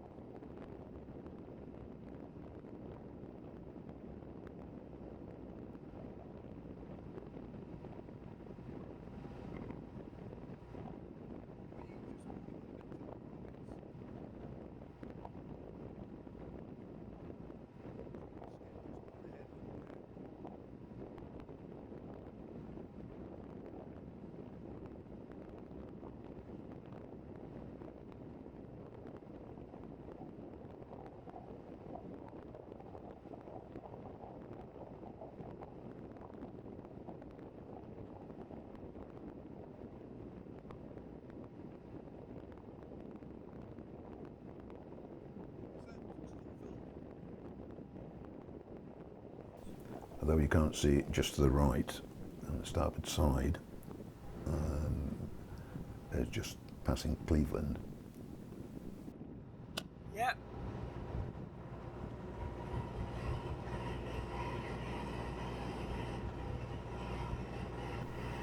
And as we get closer to the shore, we'll start to run parallel and run up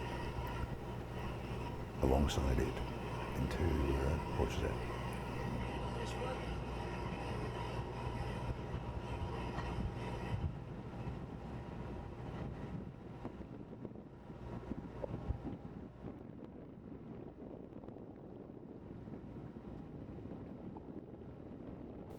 And if you look at the bow wave on the right starboard side, clearly we're going a lot quicker. As I say, in places 8 to 9, 10 miles an hour. And we've got the full weight of the last hour of tide pushing us stern first up towards Avonmouth, which is also good for fuel economy. I'm filming Cleveland now. Where's Cleveland there? Yeah. There should be the pier. Stern shot over towards Cardiff. We've done reasonably well. We've come more or less east-west straight across, with a little bit of deviation up and down, Yeah. without turning Dead in into the front oncoming of us. tide, Yeah. So that's the fix. just for leeway. That's a what? The fix. You took a bearing now onto that, and then did a back bearing, drew a line on your chart. 3 hours ago, everything that you could see on the right-hand side of the screen now was sand. All the tide was gone. Apart from the deep-water channel into Cardiff Commercial Dock and Newport Docks. That one there, Is that one? yeah? Yeah, yeah.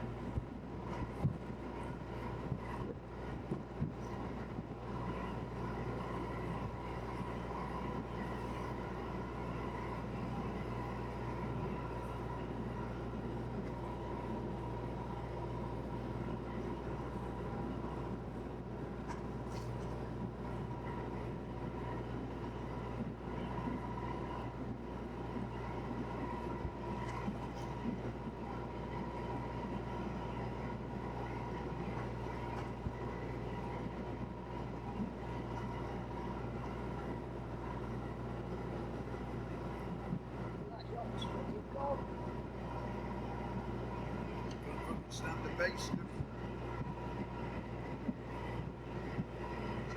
See, I've got an narrowboat.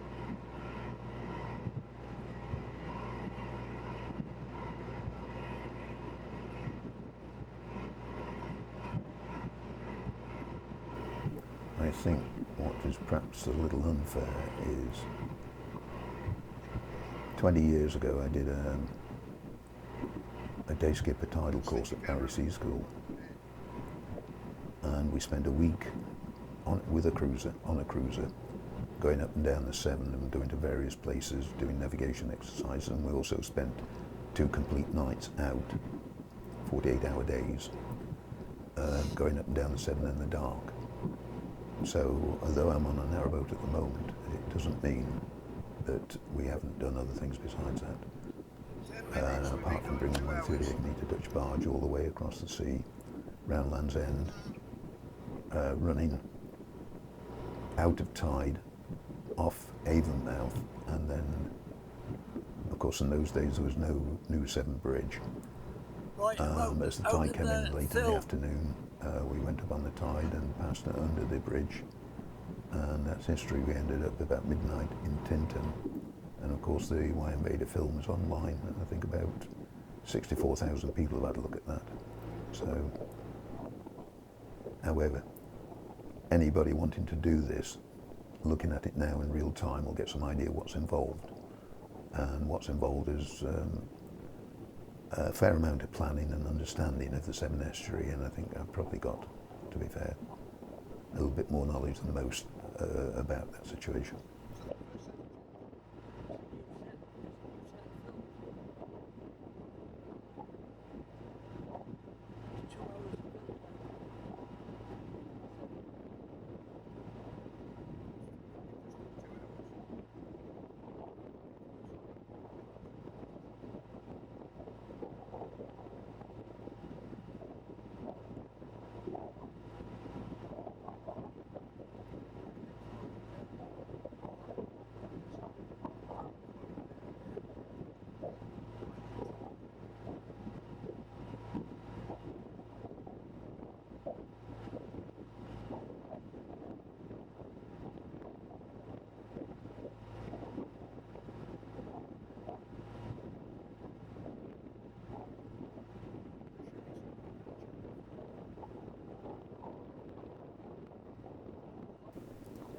Although we've eased up on the engine, on the revs, we're still moving fairly close, closing on the coast itself and the Portishead pier. But we're still a couple of miles to go.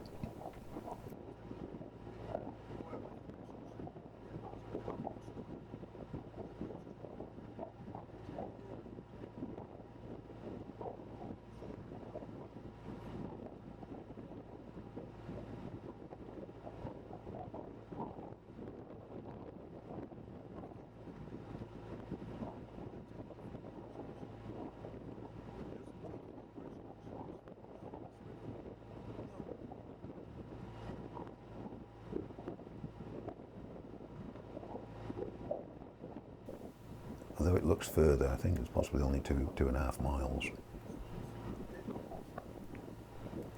Maybe 3. As we're doing 8-9 miles an hour.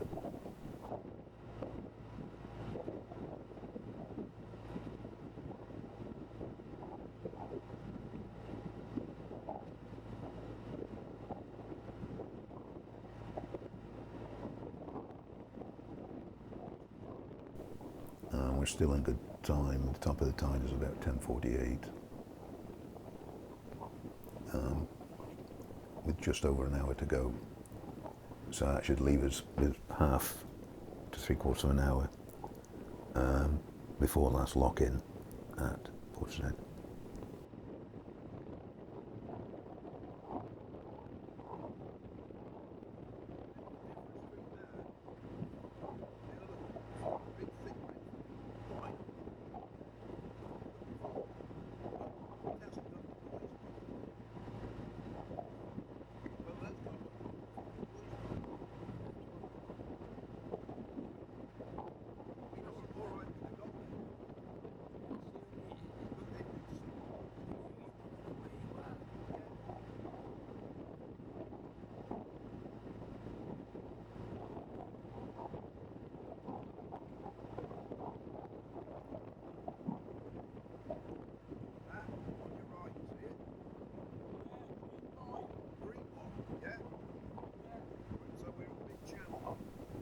We're now about a mile off the coast, with probably 1.5 or 2 miles to the Portishead pier.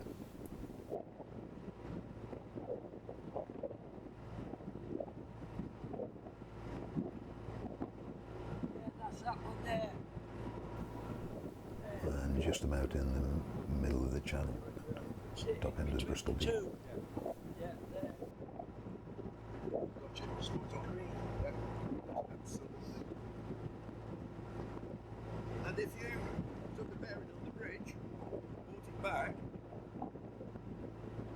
straight through the bridge through there, exactly where you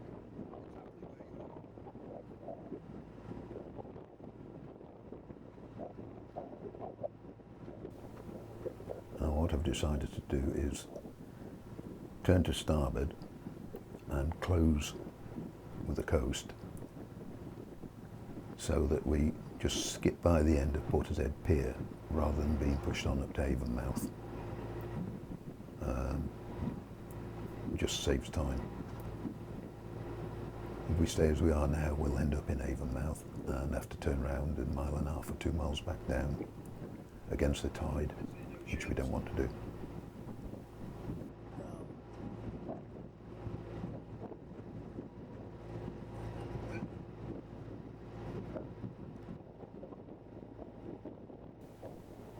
And we should now be picking up the right-hand channel markers up the starboard side. And that's a view over the stern once again, looking towards Cardiff and the middle distance.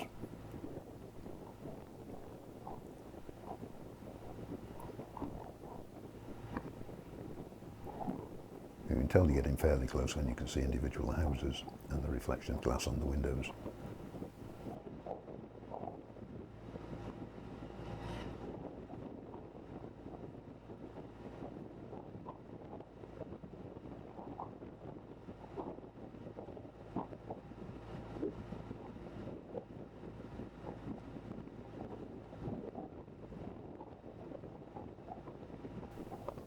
And there's still about 2 miles to go.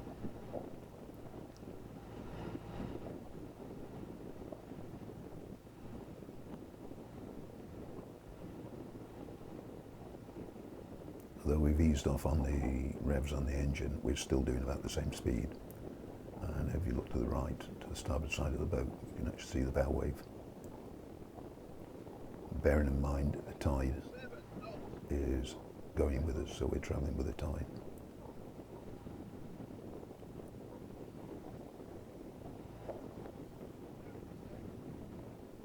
So we're actually going a little bit quicker than the average narrowboat normally goes. I think it's probably fair to say.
So Avonmouth is about 3 miles dead ahead, and you can just begin to, as I say, make out the large wind generators, the windmills.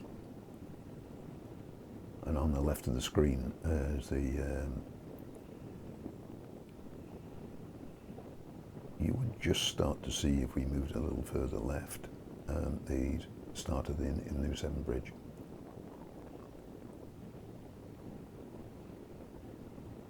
And just off the forward, on the horizon, middle distance, you should just start to see Portishead Pier come into view.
And we just moved to starboard to make an effort to close on the land, to get closer, so that we, as I said before, we just skip round the corner of the Portishead Pier rather than going on by up to Avonmouth.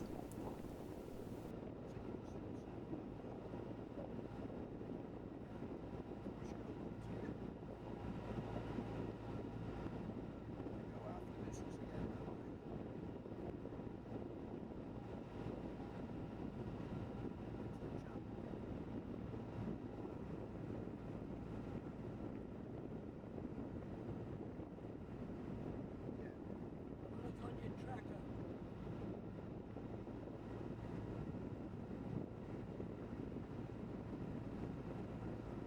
You've got another one.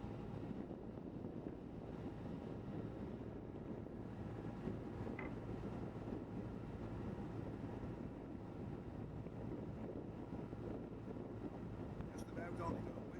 Absolutely spot on. Just head the What's not generally known is, I think it's only since about 2000 that Portishead as a marina came into existence. And before that it was I think it was a big power station or a factory. I think they made asbestos as well as other stuff. But prior to that, if you came down the Severn and then you wanted to wait and then go up the Avon, you either dropped your anchor where the Avon, the confluence of the Avon and the Severn at Avonmouth, or you came to Portishead Pier and dropped your anchor where there's a big eddy, the tide comes in and goes round and round, and sat and waited the tide out then. But of course in those days the ships were large but not quite as big as some that come in today into Avonmouth. So that's not really, it's frowned upon to anchor off Portishead Pier. However, 20 years ago it was a different ball game. The facility at Avonmouth, Portishead today wasn't there.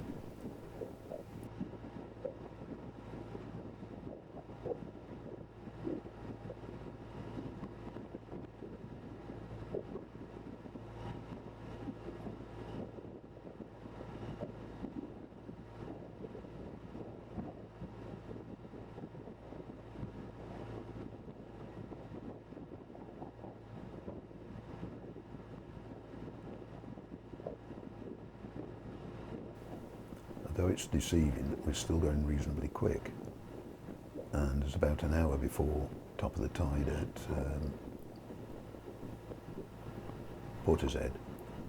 But as I mentioned earlier on, the last hour of tide is generally the quickest, so you don't need to be fooled by it. Just bear in mind that last hour, there's a lot of energy comes past this point here.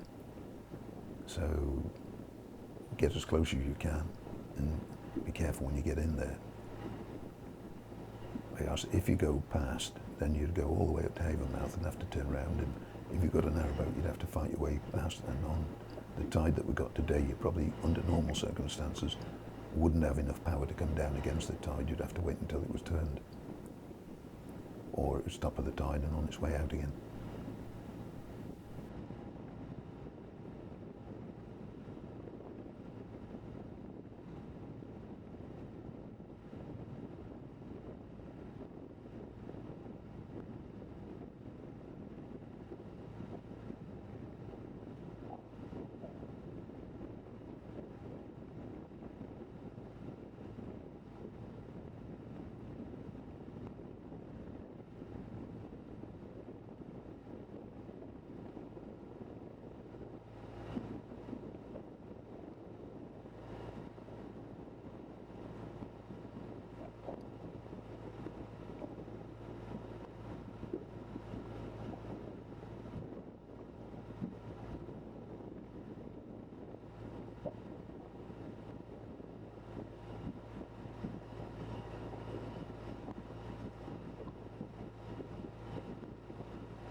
So even though we've eased off, if you cut the engine completely, you'd be doing adrift 3 to 4 miles an hour, and sometimes quicker on the top last hour of the tide. So you need sufficient speed to give you steerage. That's to allow you to be able to do what you want to do, and that's get into Portishead. So as I said, we're closing with the coast, so we can just go by the pier and then pop in behind it.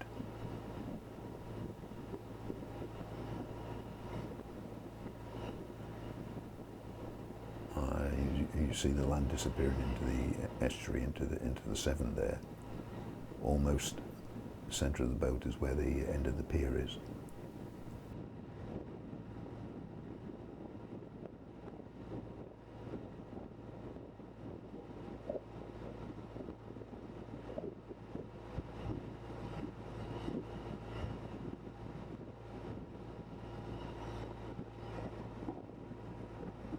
See all those battlements? Yeah, it's military, isn't it? Yeah. War.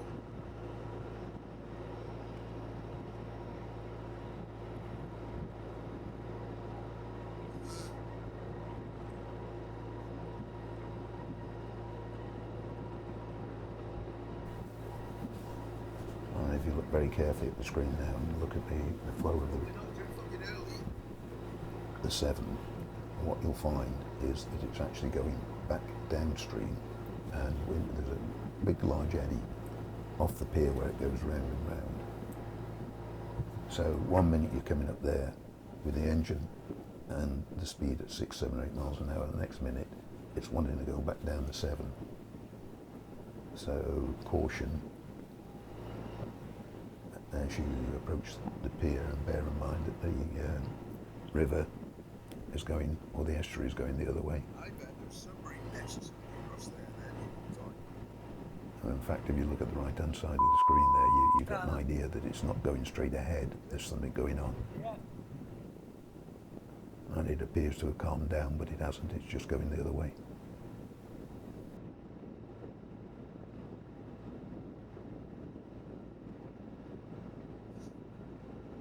Which side of the red buoy are you going to be on? That side. Bring on that side, red buoy there. Going upstream. That should be the green one, that.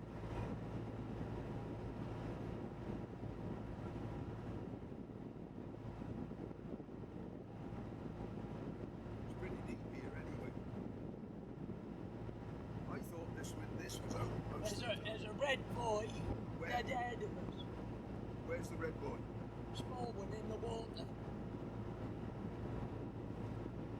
Where? You can barely see it there. It's the channel going in there.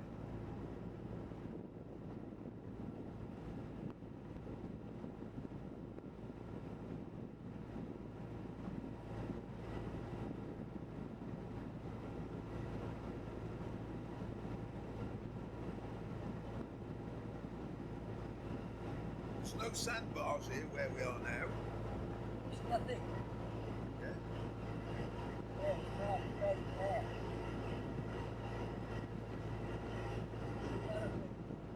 They're on the inside of it. Smell it. Shop. No, we're not. There's nothing here, Frank.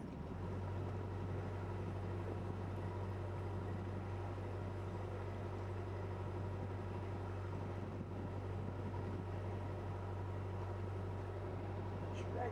It should be there. Should.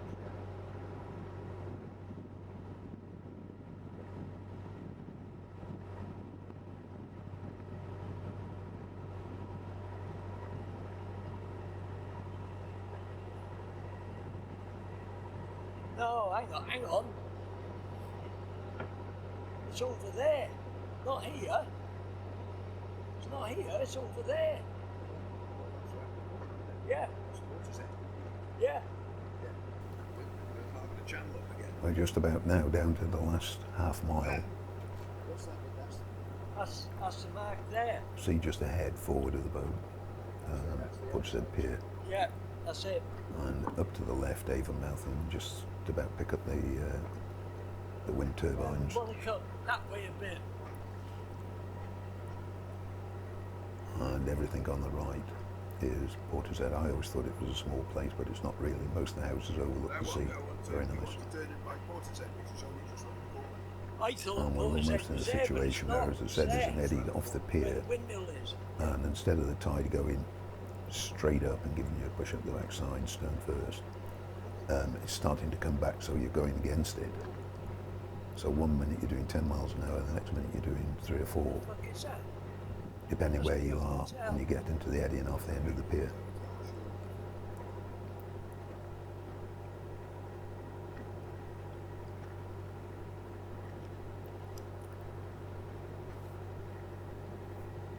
You move out 200 or 300 metres to your port side, your left side, and you'll be doing 8 to 9 miles an hour past. Not realising there was an eddy off the pier there, as I said, where ships used to tie up at one time. There's a rather large grand building just to mid-screen. I'm not sure whether it's a Catholic church or it looks like either a school or a church. That noises.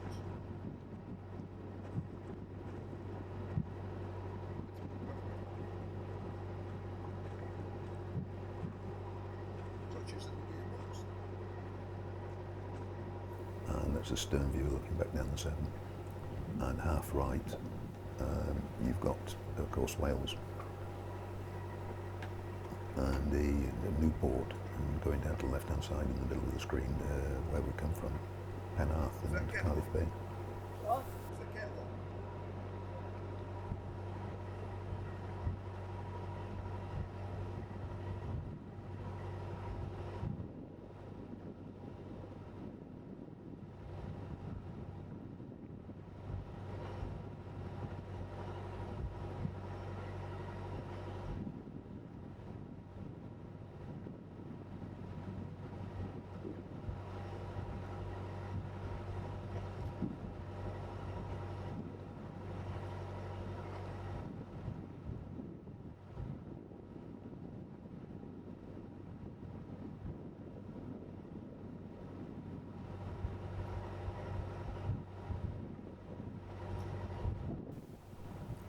And just in the middle distance, on the left-hand side of the screen, you can see the new Severn crossing,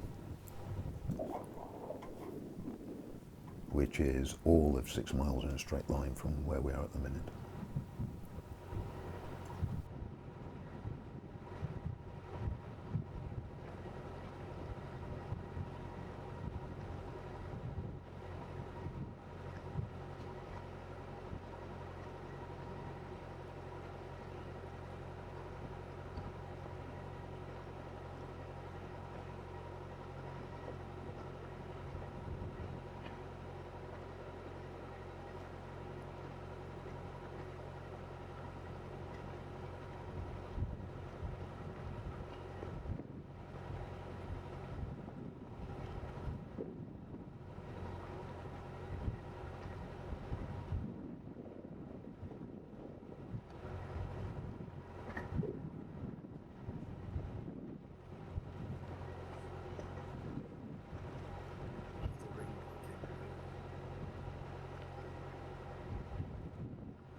And very closely, at half right off the starboard bow, we just make out the pier. Everybody there?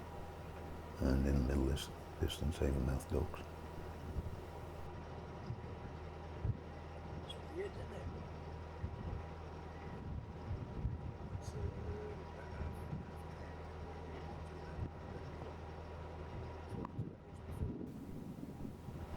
And looking at the water, it's almost as though the tide has stopped. But in effect, it's just been pushed round and round by the rock. The rocks underneath creates an eddy off the end of the pier.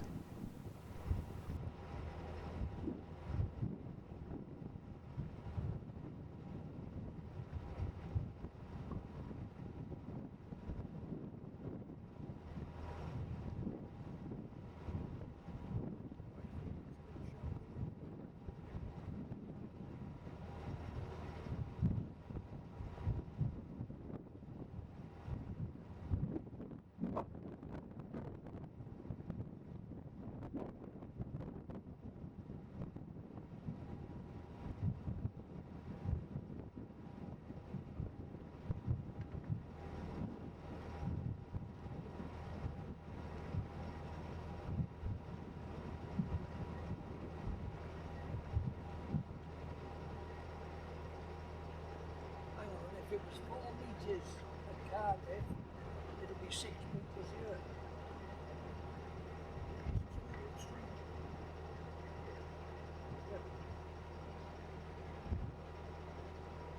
And 2 hours further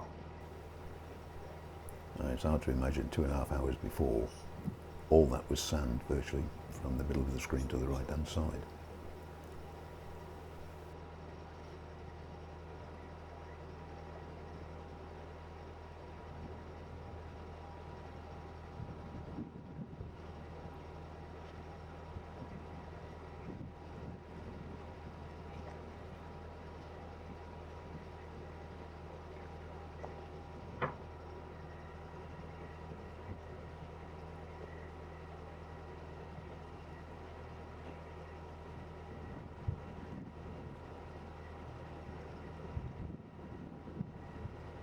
According to that, there's plenty of roads on the road. There's 13 road chart data. Yeah. Uh, They're probably busy locking people in. yeah, He'd be locking them out. for 2 hours. before I went.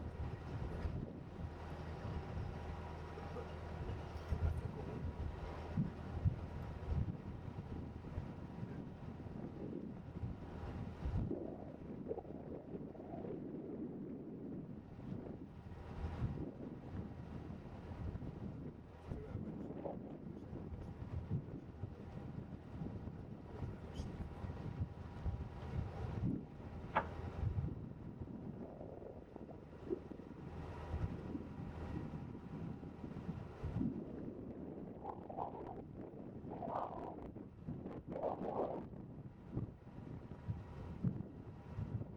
Steering now. Right here.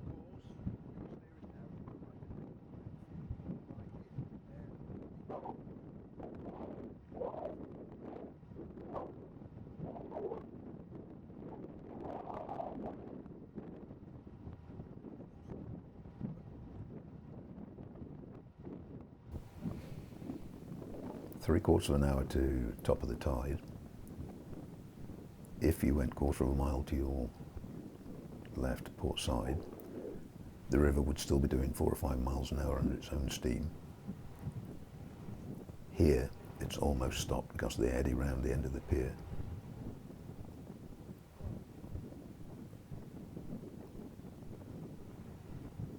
But if you move on an hour and a half and the tide's on its way down, then it's actually coming past the end of the pier of 4 or 5 knots. Yeah, that's it.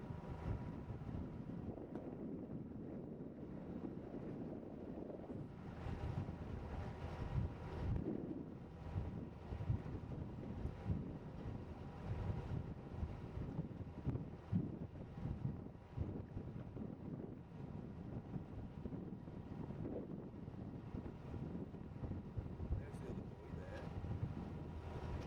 Yeah. No,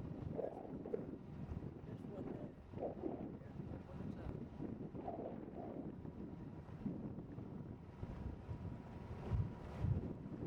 the outcome. It's a boat. Where's the pier? It's a boat, Frank. Hey, It's a boat. a boat. Yeah.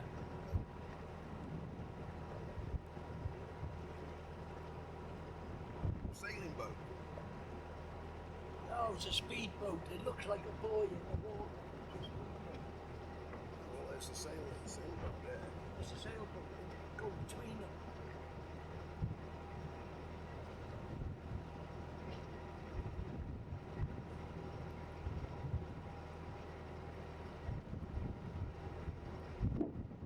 Swings the wind blowing.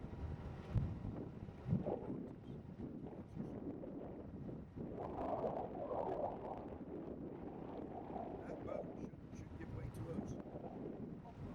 The sailboat. Because we're in the deep channel. We're in the ocean channel. 50 miles from There's Now we spoke with Portishead lock, checked on lock in and lock out, and these lock out as far as they're concerned, or lock down at 10 o'clock. So provided we're in by 10 o'clock, as soon as that's cleared, at about 10 past, we can lock it straight away, either sail straight in, or if we're a little bit early, just moor up on the right starboard side against the pier and wait for the 10 minutes that's in between them clearing and putting the green lights on to let us in just after 10 o'clock. So at least that's taken care of.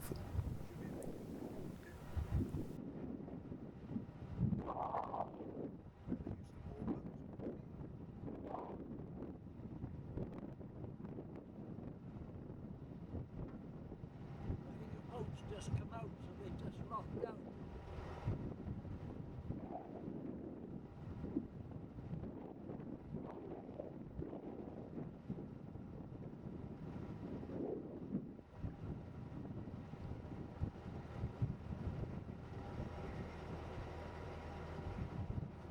Cookie.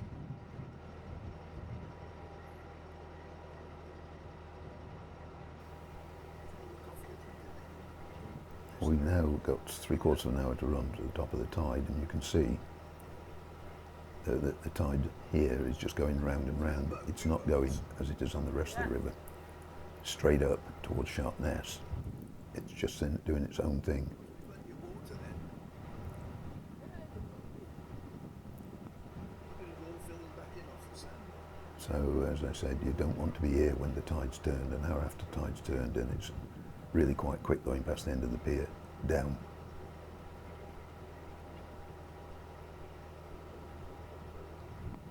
It's higher than what? Look, you can see the pillars on the And you just see on the port side there as the current's going round and round. And yet the tide is still coming in.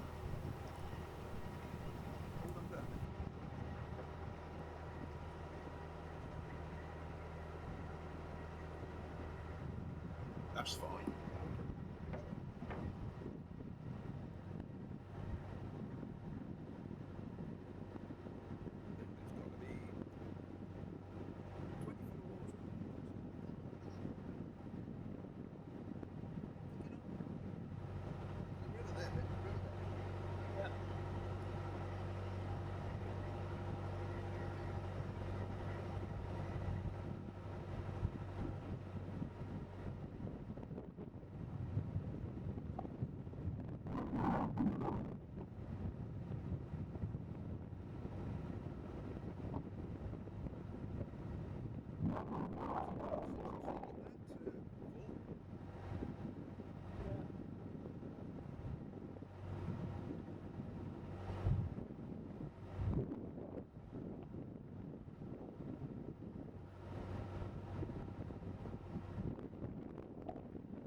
You're going a little bit wider.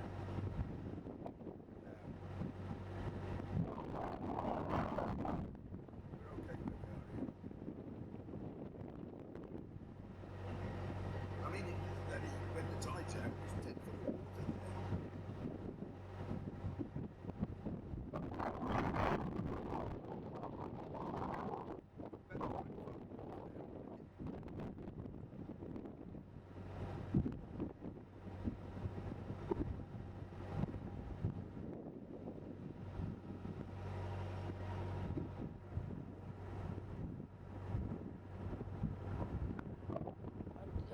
Sailing boats lowered its masts, lowered it. The sailing boat lowered its sails.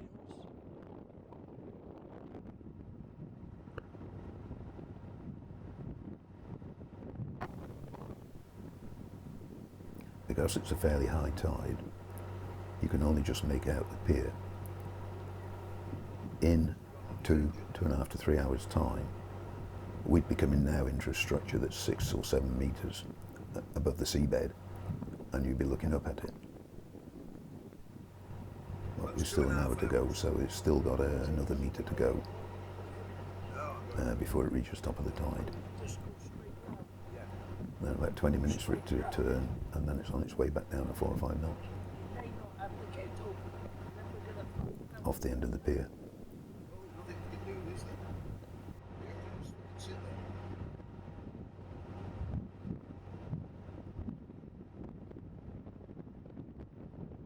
You can't go in against the wall, can you?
That yacht must have a green light then.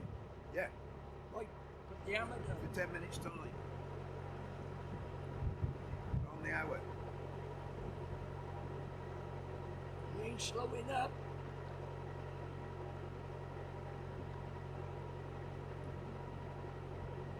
He was going straight in. That's what I said.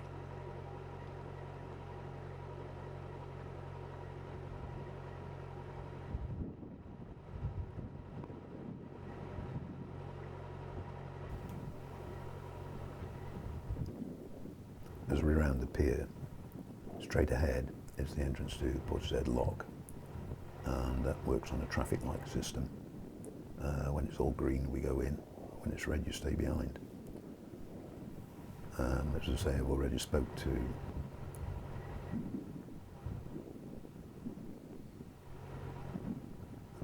and the last or the next lock down is at 10 o'clock. So we should be 5 minutes wait and then go straight in once we've just got inside the pier and secured ourselves and a quick cup of coffee, and then wait to catch the lock or the lock in.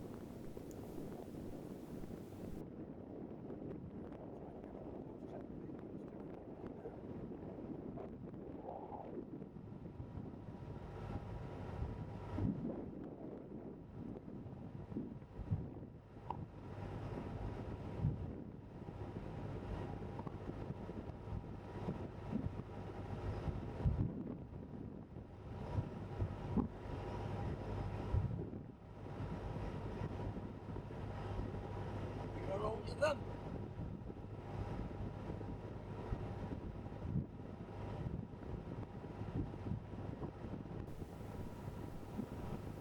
As you can see from the starboard side of the boat, we've put some power on because at this point the Severn is going back downstream. Once again, even though the tide is still coming in, it's this quite famous eddy and mooring place, which we're going over the top of now. Red light.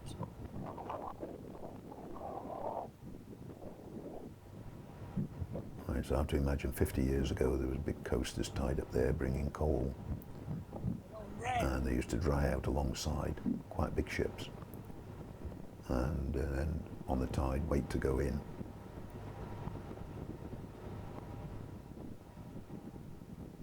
And then we just turn, and we should turn to starboard, and ahead you'll see the lock entrance. Just coming into view about now.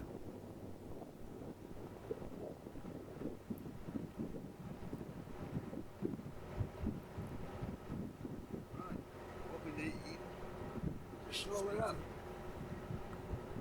Once we pass the pier, we're out of the current, so we'll ease gently, just another 100 metres up, and then tuck in on your right starboard side and wait for the lock to open. Fortunately, because it's full, the river's full, it'll only be a few minutes once they've discharged the lock down to allow us in.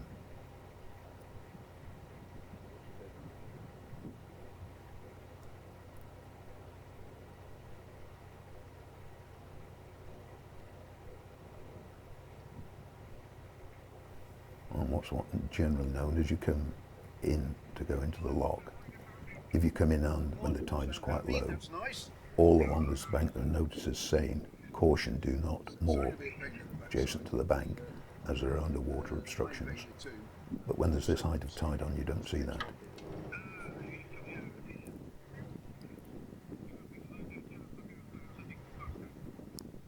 So what time is it now? Half an hour. So we clear past the pier, and then when we go over to the starboard side and just touch against the side for the 10 minutes or so until we given the option to go or lock in.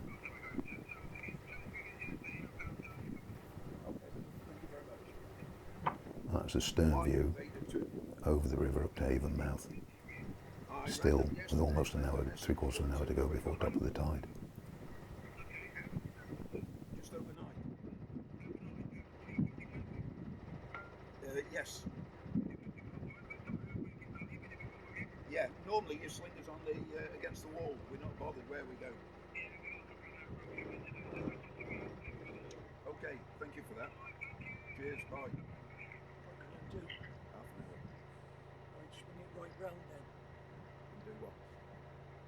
Just see what we want. Don't just stay here. Tide's coming in. We'll just sit. Up there. Keep clear, so where we are.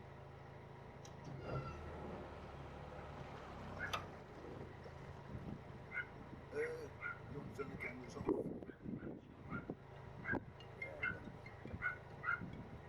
one? Do you want to get on the ladder there?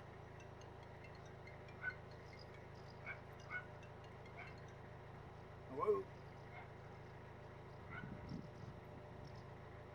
Yeah, good morning. It's Frank Barton, Wye Invader Two. Yeah, we're stuck down at Portishead. We won't see you today. It'll have to be tomorrow morning. It took us longer to get back from Cardiff than we thought.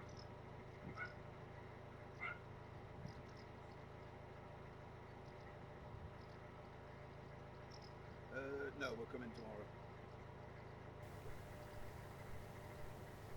No problem. Just ahead by the left-hand side of the gate, you can see the traffic light signals and there's 2 red. Okay. Well, we might try and get there a little bit early. Yeah, okay, thank you. You're welcome. Thank you. Bye. You want the bow or stern tied on? Just touch the bow against the wall, didn't it? Just rest it there. I mean, the tide's coming in, so you don't fucking matter. You can get your pole and see how much water's in there.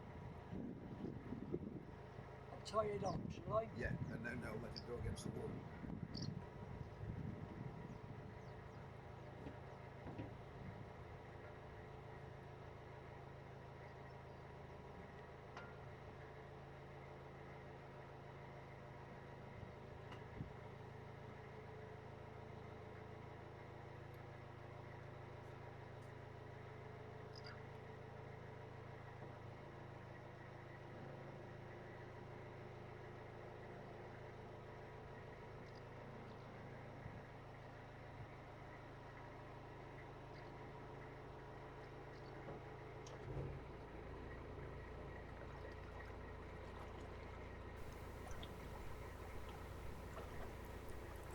And there we are. Morning. Cardiff to Portishead, I'm not going to tell you. although we're just outside the lock at the You moment. said Bridgewater. No, not quiet.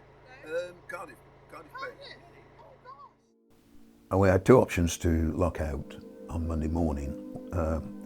One was at 8 o'clock, that was the first, and the other was at 9. I went for 8 and then a couple of hours later changed my mind and we went out at 9.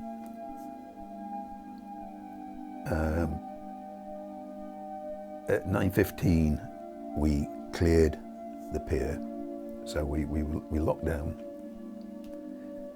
and cleared the gates by 9:15. We did the 6 miles across and up to the new Severn Bridge, and we were there by about 9:50. And we were actually passing under the new Severn Bridge at over 12 miles an hour, almost 13 in places. 10:20 we passed under the old Severn Bridge and went straight up over Slime Road Sands and right up the middle to the left side of Norwood Rocks, and then turned to starboard and joined the normal navigation channel and did the next 10 miles in just over an hour. So that meant that we actually entered the lock at Sharpness at 11:30. And I think that makes it about 2 hours and 20 minutes to do the 20 miles from Portishead to Sharpness. Once we got into the lock in Sharpness, we were stuck there for 3/4 of an hour waiting for 3 cruisers to come down from Bristol. As soon as they were in, they were quite quick. They shut it up, and by I think it was 12:47, we were moored up in the marina, and job well done.